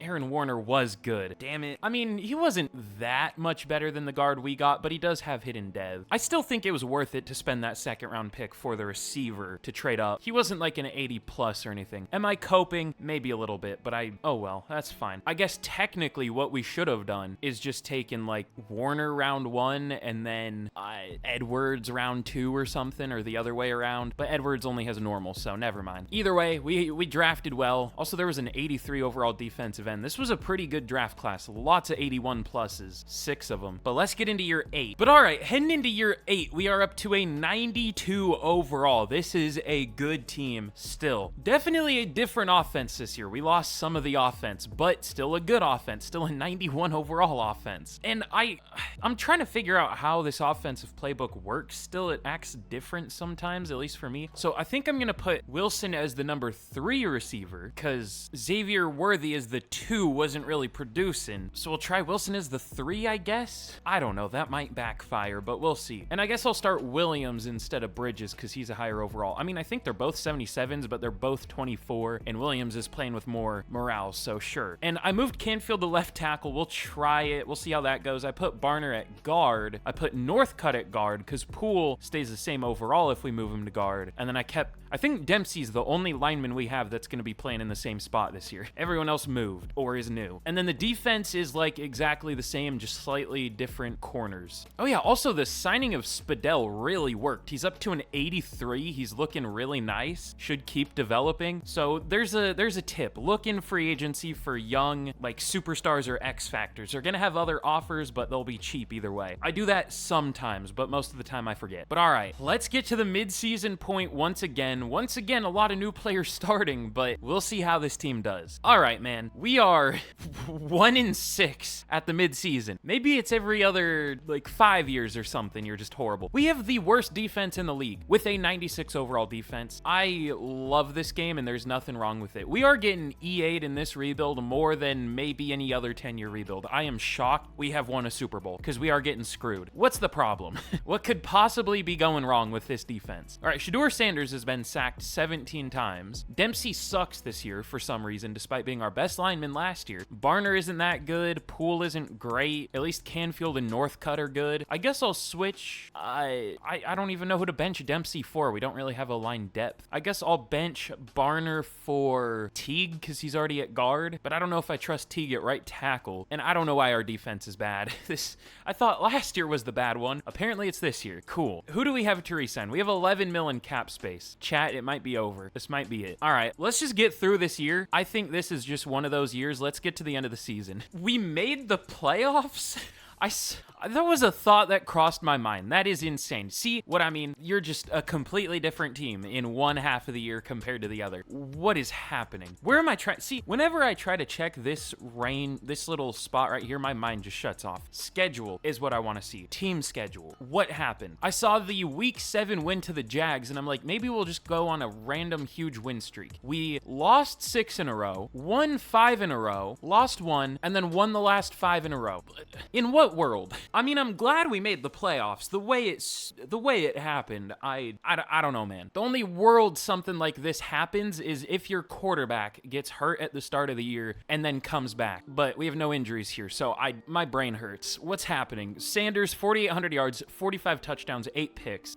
Really good completion percentage. And the O-line just was a completely different group in the second half there. It ended up being pretty good. Big B was fine. He's still so up and down, but 4 yards per carry, 13 touchdowns. If this was one of his down years, I'm fine with that. But Neighbors, almost 1,400 yards, 14 touchdowns, 1,000 for Wilson as a rookie, so my plan did work. 950 for Williams, he was pretty good. 840 for Chancellor, he was good. But yeah, Dempsey, I don't know what happened, but he was like our worst lineman this year after being our best last year. Poole was bad. Barner ended up being fine, but Canfield and Northcutt were amazing. Especially Canfield, 3 sacks from left tackle in Madden, that's crazy. But Cooper, 103 tackles, TFL's 20 20 for Parsons, 15 for Barber, and sacks. 14.5 for Parsons, that's like his worst in a while, but that's still really good. But Barber, 13.5, really good. 12.5 for Lawrence. Great numbers there. Not much, like, Foster has been super disappointing. Maybe we shouldn't have re-signed him. I don't know. I was hoping that he would eventually play well, but he just isn't. Once again, overall doesn't mean anything in this game. Not that he's a great overall, but he's a better overall than 1.5 sack in over 700 snaps. Or is it 1.5 sack or 1.5 sacks? I never remember what the right term is there. Like if something's 1.5, do you put an S? I don't know. Anyways, 2 picks for Spadell, Phillips, Cooper, and Weston, and then 1 for 3 different players. What is happening? What is this rebuild? McCarthy wins MVP. Sanders at 2 for the 3rd year in a row. Why? We cannot beat JJ McCarthy. He's just the best player to ever live. Also, Mahomes on the Jets. That's something. Josh Allen on the Cowboys. Okay. Weak. What is this? I feel like I can't win. The same thing happened for Offensive Player of the Year. Sanders at 2. McCarthy beats him. I'm gonna move JJ McCarthy to punter. I want to get rid of him. I'm sick of him. Malik Neighbors at 4. What is happening? Michael Parsons gets 2 for Defensive Player of the Year. Barber at 6. Wilson at least wins Offensive Rookie of the Year. I'm shocked he didn't get 2nd. But Defensive Rookie of the Year, no Giants, I don't think, unless I'm blind. What a shit show of a season. Also, 4, 9, and 8 teams in the playoffs. Fun. This was just one of those years. Let's get through this one. We might do well in the playoffs. Let's see if we can beat the Cowboys. We get smoked, despite being 3 overall better. Yeah, it's just one of those years. We couldn't do well even if we were like a 99 overall. But we had a Super Bowl rematch. The Patriots. This game just loves to see me suffer. That's what it is. My formative experience, my 9/11 gets relived here in Madden. The Patriots beat the Seahawks 23-16. Fun. This was just the year meant to make me angry. That's tough. I've said this before, I'll say it again. That was like my first year really being a big football fan. That was like the year I downloaded Madden Mobile, which really got me into football. And that was how my first year as a football fan ended. My favorite team throwing an interception at the 1-yard line in the Super Bowl. Maybe I should have been like a basketball fan or something. I don't know. But all right, should we I guess we should restructure deals if we can restructure any. Who do we want to bring back? Canfield was a monster, so yeah. We'll pick up the 5th year for Pierman. That's super cheap. Still only 11 mil for a 5th year option? Big B needs a deal. Okay, I forgot about that. Spadell, Phillips, Younger. Damn. Did I even look at the re-signings at the midseason, or was I too mad? I don't know. Okay, I guess we'll restructure everything. I guess. Whatever we can restructure. I mean, there isn't a lot we can restructure anymore. So that means lots of deals are heading into their final year next year, probably. Oh, there isn't a lot we can restructure. We're gonna lose some pieces here. Again. I mean, it's hard to keep this good of a team. I at least want to keep Canfield, but we're gonna lose Spadell, Big B, Phillips, Younger. We have a player named Mebane. I didn't even notice that. I didn't even know that was a name in Madden, but Dexter Lawrence we're gonna lose to. We're not gonna be able to offer Canfield a deal. We're just gonna have to tag him, which is fine, but we're gonna be like negative 15 mil in cap again. So probably more than that even, maybe over 20. So exactly 20 mil in the hole, but at least we keep Canfield. One of our best performing players at this point. But we're gonna have a lot to do in the draft this year. This might be a trade down year because we can't fill any of our needs through free agency. I guess it's not that bad though. We just need a running back, maybe a receiver, and a defensive tackle, and a linebacker, and maybe a corner. But like, I don't know if we could upgrade over Gio Wallace. He's gonna be heading into the final year of his deal, so I guess we do need to draft a corner. But we should have enough picks. It'll be fine, definitely. But all right, in the draft, we pick at 21 once again. We're just gonna have to get to our pick, but there are players I want to trade up for. I knew this guy was gonna be a first-round talent. This was one of our private workouts. It was him, and then I scouted 2 running backs. Are they gonna be good? I hope so. Okay, Lucas is a first-round talent. I was hoping at least one would be top 5. I don't even know if we can get Lucas. I don't think I'm gonna take Morgan. I mean, we might have to. Maybe Favors is better because he's 2 years younger. I'd probably go Favors over Morgan, but let's just see who's available at 21. We can't trade up. We have too many needs. Okay, the safety is still available. We don't really need the safety, but we do need a corner, and we could play him as a slot corner. Is there just a corner worth picking here though? Maybe. Goodwill only has solid speed. Culliver is super athletic though. I think the safety's better than those two though. There is also a defensive tackle I want, but I don't think we're gonna be able to get him. Is the running back still here? He is. I think I would rather take the safety though. We can just wait till another year for a running back, and we don't even really run the ball. So I'll go with Bruce Linder because he would actually start for us. One more thing. Is there a really good lineman this year? I didn't even look at him. Maybe Foster, but maybe. Ooh, maybe Craig. What's his strength? Yeah, he looks pretty good. Centers always look insane, though. I don't see any top 5s, though, unless they already went. Okay, anyways, let's take Linder. There were other good-looking safeties. I think one of them went, so there might have been a few top 5s this year, but let's go Linder out of Tennessee. Ranked number 3, got him at 21. Hidden Dev, of course. We'll take it. But round 2, should we go with a running back here? I guess we can probably wait until round 3. That's going to be risky, though, because we just straight up won't have a running back. We can't sign a UDFA with a negative 20 mil in cap space. What would we do instead? I guess we should take him. We do also need a defensive tackle. John Boston is pretty good. I think our D-line will be fine, though. I can just take Rowland or Peel round 3 or 4, maybe. I feel fine about the D-line. Let's go with... Should I go Favors? Let me trade down a little bit. Let's trade down to the last pick of the second. All right, we're gonna trade a 2 and a 7 for a 2 and a 3. Basically the same trade when we traded down our first round pick for an early second and a third. Instead, this is the last pick of the second and the last pick of the third. We're trading down a mid to late second for. So let's go with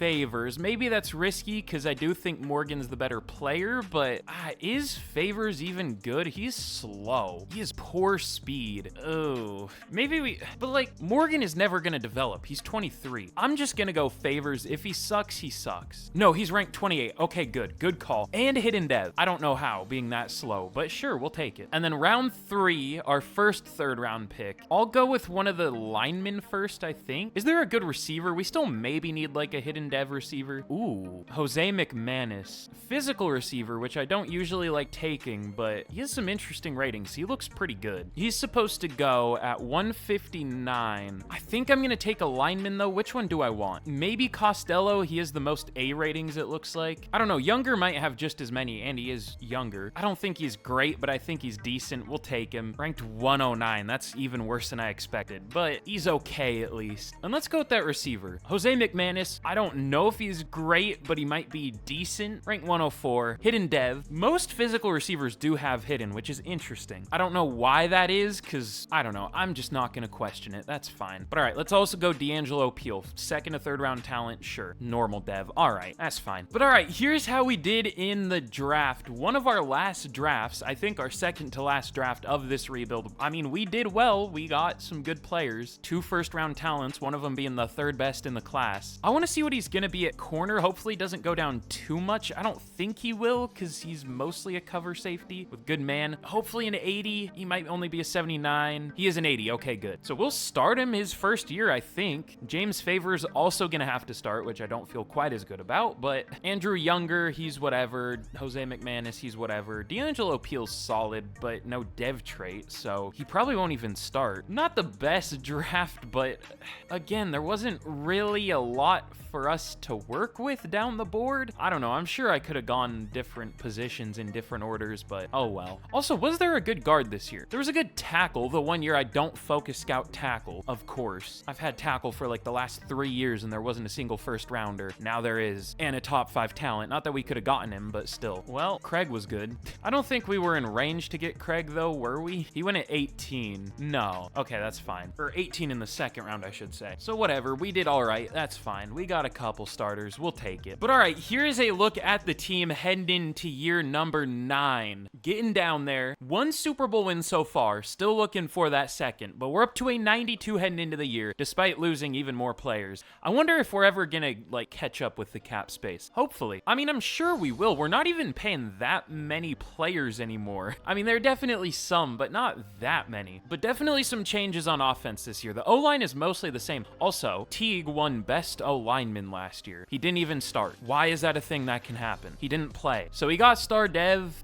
Is there a single thing that works right in this game? Real talk. Like, why do backup linemen win best O-lineman? I don't know. So we'll see if he was actually worthy of winning that this year. I guess we'll start him over Barner, but Barner ended up being okay. I feel bad not starting him, but I mean, he was so bad the first couple years. I feel like he deserves it. If he sucks, I guess we'll put someone at right, or if Dempsey sucks, I guess we'll put one of these two at right tackle. Probably Teague, because Barner was bad at tackle. I don't know. We'll see. I'm also going to start McManus because at least he is hidden dev. He'll be the number 3, even though he's listed as the 2. He's ranked 173 for wide receivers. Good Lord. Okay, maybe I shouldn't start him, but he'll climb those rankings really quick, probably. That's what's 173 divided by 32? That's 5.4, so he's like a number 6 receiver, I guess. And we're starting him, so we'll see how that goes. What's Bridges for reference? Let me see. What's a 78? He's 106. So they're just a ton in the like 73 to 78 range, apparently. But here's a look at the defense. It's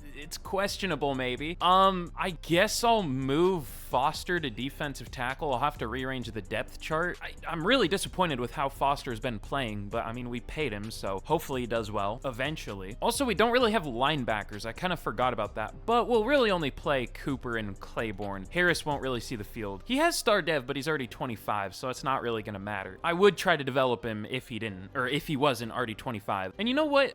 Let me put Linder as the number 2 corner, and I'll play him as the slot. I want him to get a billion snaps. It's hard to win Defensive Rookie of the Year with a DB, like I said earlier, but we'll try. But all right, that's all the team breakdown we need to do. Let's get to the midseason, and we should be one of the best teams in the league, not 1-6 at the midseason. Actually, let me check first. Where do we rank? Still the highest overall. There are a couple 90s, but we're the only 90. Where did we go? 92. There are quite a few 90s actually now. But guess what? We're still 2 overall better than them, so we should be good. But all right, we are 4-2 at the midseason. I don't know how we're not better than this, but at least we are winning, unlike last year. Okay, SHEDEUR Sanders has been sacked 19 times. James Favors is horrible. Okay, Kai Wilson's our number 1 receiver. I didn't really mean for that to happen, but sure. I mean, how old is Neighbors? He's got to be at least like 30, 31 now, right? 30. So he's not going to retire or anything, but McManus only has star dev. Also, he hasn't gone up 1 overall. That's tough.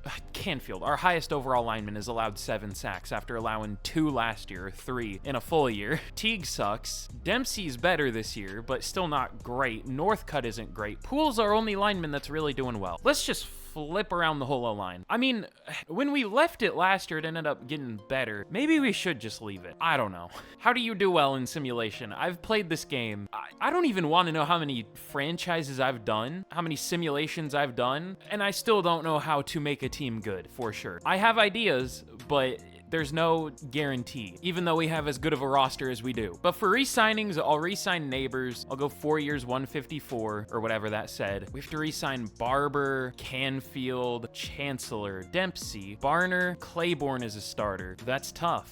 I was hoping we would eventually have cap space, but no. I guess I would want Barber out of anyone here. I would want Canfield, but he's horrible now for no reason. Dempsey I don't trust. Barner I definitely don't trust. I don't know. At least we're doing okay, but we should be better. Let's just get to the end of the year and we'll see how we end up doing. But all right, here we are at the end of year number 9. And if you haven't already, be sure to leave a like on the video if you've been enjoying. Be sure to subscribe if you've enjoyed this so far. I would appreciate it. And be sure to let me know down in the comments. Let me know what team you would want to see a 10-year rebuild of next. There are lots of teams that need it. Let me know what you would want to see. But at the end of the year, we're up to a 93 overall. This is how the team's looking. Favors actually has superstar, which is interesting. He has 99 break tackle. I saw that for a split second as I was closing it. But in year number 9, we end up going 10-7, and we do make the playoffs barely. It looks like we lost to the Commanders in week 18, and we had a bad defense once again. What's happening? What's the issue? I don't know what to change. Okay, SHEDEUR Sanders was really good once again. Probably gonna get number 2 for MVP to JJ McCarthy, apparently the best quarterback to ever live. Favors ended up getting better in the second half of the year, thankfully, but 1,700 yards for Neighbors and 23 touchdowns. He was insane. 1,000 for Wilson, 750-ish for McManus. Teague and Canfield were horrible, but the rest of the line was really good, so I'll just leave Canfield because I don't want to mess with left tackle. It could be worse. I'll bench Teague for Barner, which could be risky, but Teague was horrible. And then on defense, 132 tackles for Cooper, 14 TFLs for Parsons and Barber, 19 sacks for Parsons, 18.5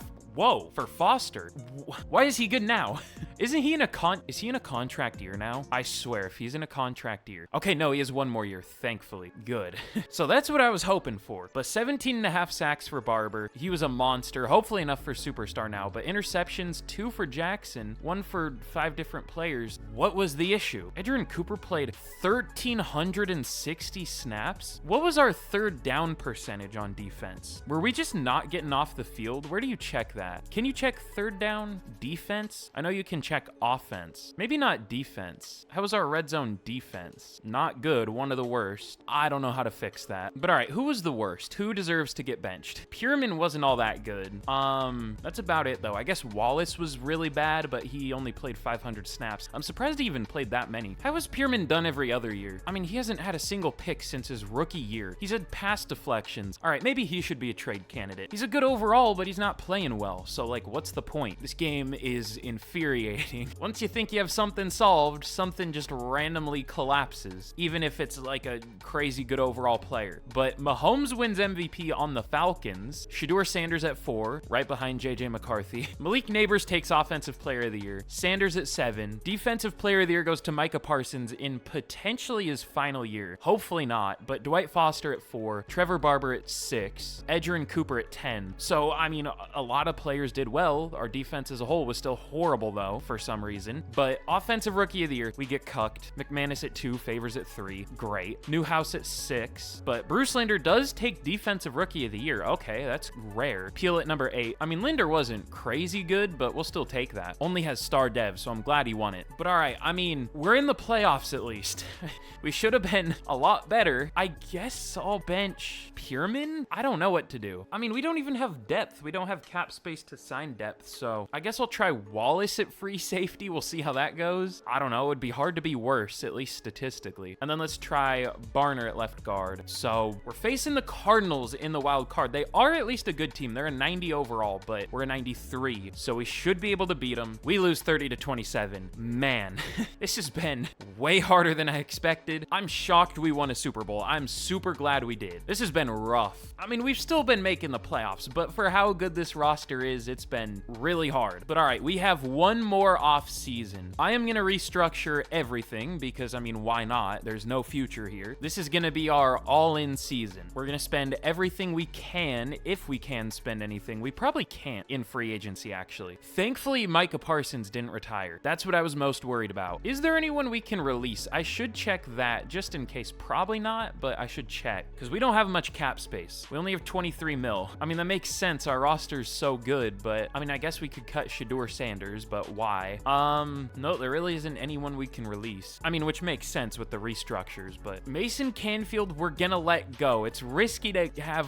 who's gonna be a rookie left tackle next year starting, but he just hasn't been good. Man, we're still gonna need offensive line really bad. We're gonna lose Canfield, Dempsey, and Barner. But all right, I'll go. Oh, we can't even go player friendly for Barber. It's so confusing to have Barber, and I think we have 2 Barners, but I'll go 4 years, 102. Barber does take it. I guess we can restructure him. I'm not gonna tag anyone this year, though. I want to have cap space for the start of next year. Where did he go? Why did I sort by savings? I want to have cap space at the start of next year so we can sign free agents to fill out the depth on this team. Let's get into free agency, though. I want to look for any, like, budget signings we can make, because we do have some big needs. Okay, we at least have 4 okay linemen. Teague, Poole, Younger, and Northcutt. But Teague played horribly, and Younger's only a 75. We're gonna need 2 linebackers. We only have Cooper on the roster, or I think Stanford's a linebacker, but he's bad. Our D-line is perfect. There's nothing we need to do to it. Secondary should be good. You know what? Let's trade Pierman. He's bad. He shouldn't be, but he is. That's gonna give us another need, but it's a need anyways, because he doesn't play well. I'm gonna take a first for him. He is a top 3 safety in the league at only 25 years old. We'll send him to the Bills. So now we need a safety too, but that's fine. We'll just spend that pick we got on a safety probably. But let's look through free agency. Man, I don't see any good budget signings at positions we need, at least so far. There's a superstar dev corner. I mean, we need a safety. We did draft a safety last year that we moved to corner. How hard would it be to get Burris? Oh, the Cardinals want him. There's a superstar safety, Ahmad Barrett, but he's more of a box safety. I wouldn't want to play him at free safety. I mean, really the only budget player I saw is Burris. That would be worth it. There was a guard. Like, some of these guards are cheap. I mean, we could re-sign Barner, maybe. How about left tackle? I mean, there's some okay A1s. Harold Battle. That guy's cheap. All right, that's risky. Maybe we'll play him at right tackle and start a rookie left tackle. I don't know, but Harold Battle and then Ty Burris. We get Battle, we don't get Burris. Let's sign Mike Bynes at safety. He's super cheap. All right, he'll probably sign eventually. Let's get to the draft. But all right, we pick at 27 in our final draft. Now in 2034, there are a lot of different directions we could go. I think I'm mostly gonna focus on the O-line. God, this left tackle looks really good, but I'm not gonna trade up with how many needs we have. It's just not gonna happen. That's not smart. Unless we traded up and then traded down like our 4th round pick or something, which no. I mean, we could trade next year's pick, but I feel like that's kind of cheating because we aren't gonna use that pick anyways. Let's just get straight to 27. Oh no, we have pick 20. Wait, I might be stupid. We could have probably traded up for George Wood. I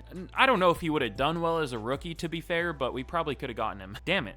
Well, I mean, thankfully there are still a lot of good players. First, I guess let's go with Tyler Matthews. I haven't looked. Are there any obvious top 5 talent linemen this year? No. I mean, I think that left tackle was, but he's long gone at this point. I didn't switch our focus position away from defensive tackle for some reason. There are 2 good ones, but I don't know what we're gonna do with them. This guy's only 2nd to 3rd round talent? Really? Is he slow? No? Okay. I might trade this back. Ooh, hold on. Damian Harding and Russell Winston look insane, especially Russell Winston. Elite speed and... Okay, he's supposed to go 42. I'm gonna take him with 27, I think. Who do I want to take here? I should plan that out first. It might be smart. I think I'll go with Tyler Matthews, and we could go with one of these running backs later. That might be nice. Okay, Matthews and Winston. I guess I'll just go with Winston first. How do these linebackers look? Sometimes they're top 5 talent linebackers. I don't see one this year, though. But Newman looks good. Only solid speed, though. Okay, never mind. He looks pretty good. All right, I'm just yapping. Let's go with Winston first. I could trade down, but we have enough picks. I forgot we had 2 firsts. So let's go with Winston. He's going to be a starter, which is interesting. Ranked 4, got him at 20. Hilarious. Hidden dev, 94 speed. Sounds good. If he had a pursuit, I think he'd be the best player in the class. But all right, 2nd first-round pick. Let's go with Tyler Matthews out of Florida. Did I say 350? 330. Okay, well, I mean, close. 45 bench reps, elite strength. His ratings aren't anything special, but they're pretty good. It's just the strength. Let's take him. Ranked 13, got him at 27. Don't know where we're gonna play him, but he's pretty good. But all right, round 2, I think this is our only 2nd round pick. There is a defensive tackle left. Are the corners still here? No. Tyreek Matthews looks pretty good, though. Not that we really need a corner, but I don't know. Could go with a linebacker. How does Brian Allen look? Elite acceleration, good speed, great change of direction. I wish he was a little bit better of a run defender. I would feel more comfortable if he had B pursuit. He's probably pretty good. At this point, I don't think we really need to take BPA. Let's just fix our immediate needs. And that is definitely linebacker. I'm between him and Stackhouse, but I don't think Stackhouse would even play. So let's just go with Brian Allen. I mean, that's the player, or that's the name of a real player. I think Brian Allen just retired, but was a real player. Rank 33, got him at 52. That was the right move. We'll take it. He's gonna be a starter. Again, for better or for worse. Oh, hold on. This guy's still available? I was gonna focus scout him, but he might have a awareness and a catching. Other than that, he's kind of mid. I don't think he'd be better than the receivers we have. Okay, I want to go with one more lineman. Dom Beach is pretty good. Jabari Lewis looks really good, but I mean, again, we don't really need a defensive tackle at all. Okay, Beach 115, Lewis 103. I think we have to pick between them. I feel like we should go with the lineman. That's the smarter choice because it's been the bigger issue. Let's take Beach. Rank 29, got him at 84. Sounds good. And last pick of the rebuild, I think. Kind of maybe ending on an underwhelming note. Not super exciting. Let's go with Wes Boston, 2nd to 3rd round talent. He'll get some playing time. Rank 53, got him at 116. I mean, that's a really good pick and hidden dev. Pretty good way to end this rebuild. This was a very, very good draft. But all right, in the draft, we ended up doing pretty well in our final year. Winston is an 81 overall. That's exactly what I expected. He's a really, really good safety. Thankfully, we finally got good safeties. Hopefully, he actually plays well, unlike the last 10 safeties we've drafted. I don't know what it is. Maybe it's just the Bills' defensive playbook. I don't know. But they were bad in the Giants' defensive playbook, too. We traded, what's his name? Javon Holland for a reason. Like, our safety is just ass in Madden, maybe. But Tyler Matthews, this dude is great. 78 overall. This must have been a really good draft class if he was only ranked 13 and he's a 78. I mean, it's kind of lucky and unlucky at the same time that we get a really good draft draft class in the final year because we get to add to the team, but these guys don't get to develop. They only get 1 year, so I don't know, it's fine. But both Brian Allen and Wes Boston are 75 overalls. They're really good, which is kind of crazy because Allen was ranked 33 and Boston was ranked 53, and they're the same overall. How many 75 overalls are there? I don't know. But Dom Beach, he's good, 76. And then I also took Jamario Franklin. He's solid. I didn't make these picks, but maybe I should have taken a blocking tight end because we need a tight end too. Oh, well, that's fine. But all right, I'll fill out the depth chart. Let's get into this final year. This team's, we should be good. But all right, here is a look at the team heading into the final year. We're a 90 overall. This team is really good still. Probably not the best anymore. It's kind of unfortunate that our like lowest point is year 10, but in Madden, it's usually better to have a mid team on paper. So we'll see. The thing that scares me is this offensive line, obviously, but we have a lot of depth. If Battle or Northcutt underperform, we could just put Beach in. Also, it's probably not good that we're moving our O linemen around so much. Like Northcutt has played a different position every year of his career, or he might have played right guard twice, but now he's going to be a right tackle. Wait, is that where he was last year? No, okay. But 3 different positions in 4 years. We'll see how that goes. And I don't think Battle's going to do well, but we'll see. He's almost starting caliber, so that's fine. But the defense looking good. I love this D-line. And I mean, this secondary should be like the best in the league. It's been horrible though. There was 1 year where it was like the best in the league. Every other year it's been terrible. And we have 2 rookie linebackers starting, so we'll see how that goes. It should be fine. I mean, it's mostly going to be Cooper playing. I mean, Allen's going to get a lot of playing time, but not Boston. But all right, we'll have to see how this season goes. I'll get to the mid-season and make sure everything's going right. But for the video, let's get to the end of the year and we will see how this team does. All right, well, this was an interesting final year. Let's go over the season stats. Let's see what went wrong. SHEDEUR Sanders, 4,850 yards, 45 touchdowns, 13 picks. He was very, very, very, very good. Has been just insane in this rebuild. He's probably averaged 40 passing touchdowns a year. That is insane. I mean, probably averages like 10, 11 picks a year, but that's fine. Rushing favors was kind of bad, but we didn't run much anyways, so whatever. 1,350 yards, 18 touchdowns for Neighbors, 1,100, 12 touchdowns for Wilson, almost 1,000 for McManus, 750 for Rector. Blocking, Teague was bad. I guess I should have benched him, but the rest of the line was really good. Cooper, 118 tackles, 14 TFLs for Hales led the team, sacks, 15.5 for Parsons, 13 for Barber. You might notice the sack numbers are a little lower because I changed the defensive playbook at the midseason. We were 29th for defense. This is the worst I've ever seen the Bills defensive playbook do. It is usually pretty consistently, like even in its worst years, it'll be like 18th, somewhere around there. I don't know what kind of devil magic was happening here, but this was horrendous. So I switched to the Cowboys defensive playbook because they had, I think, the most picks in the league and some of the most sacks. Didn't work out for sacks, but we ended up with some picks. We had 2 at the midseason. Adrian Cooper was really good, but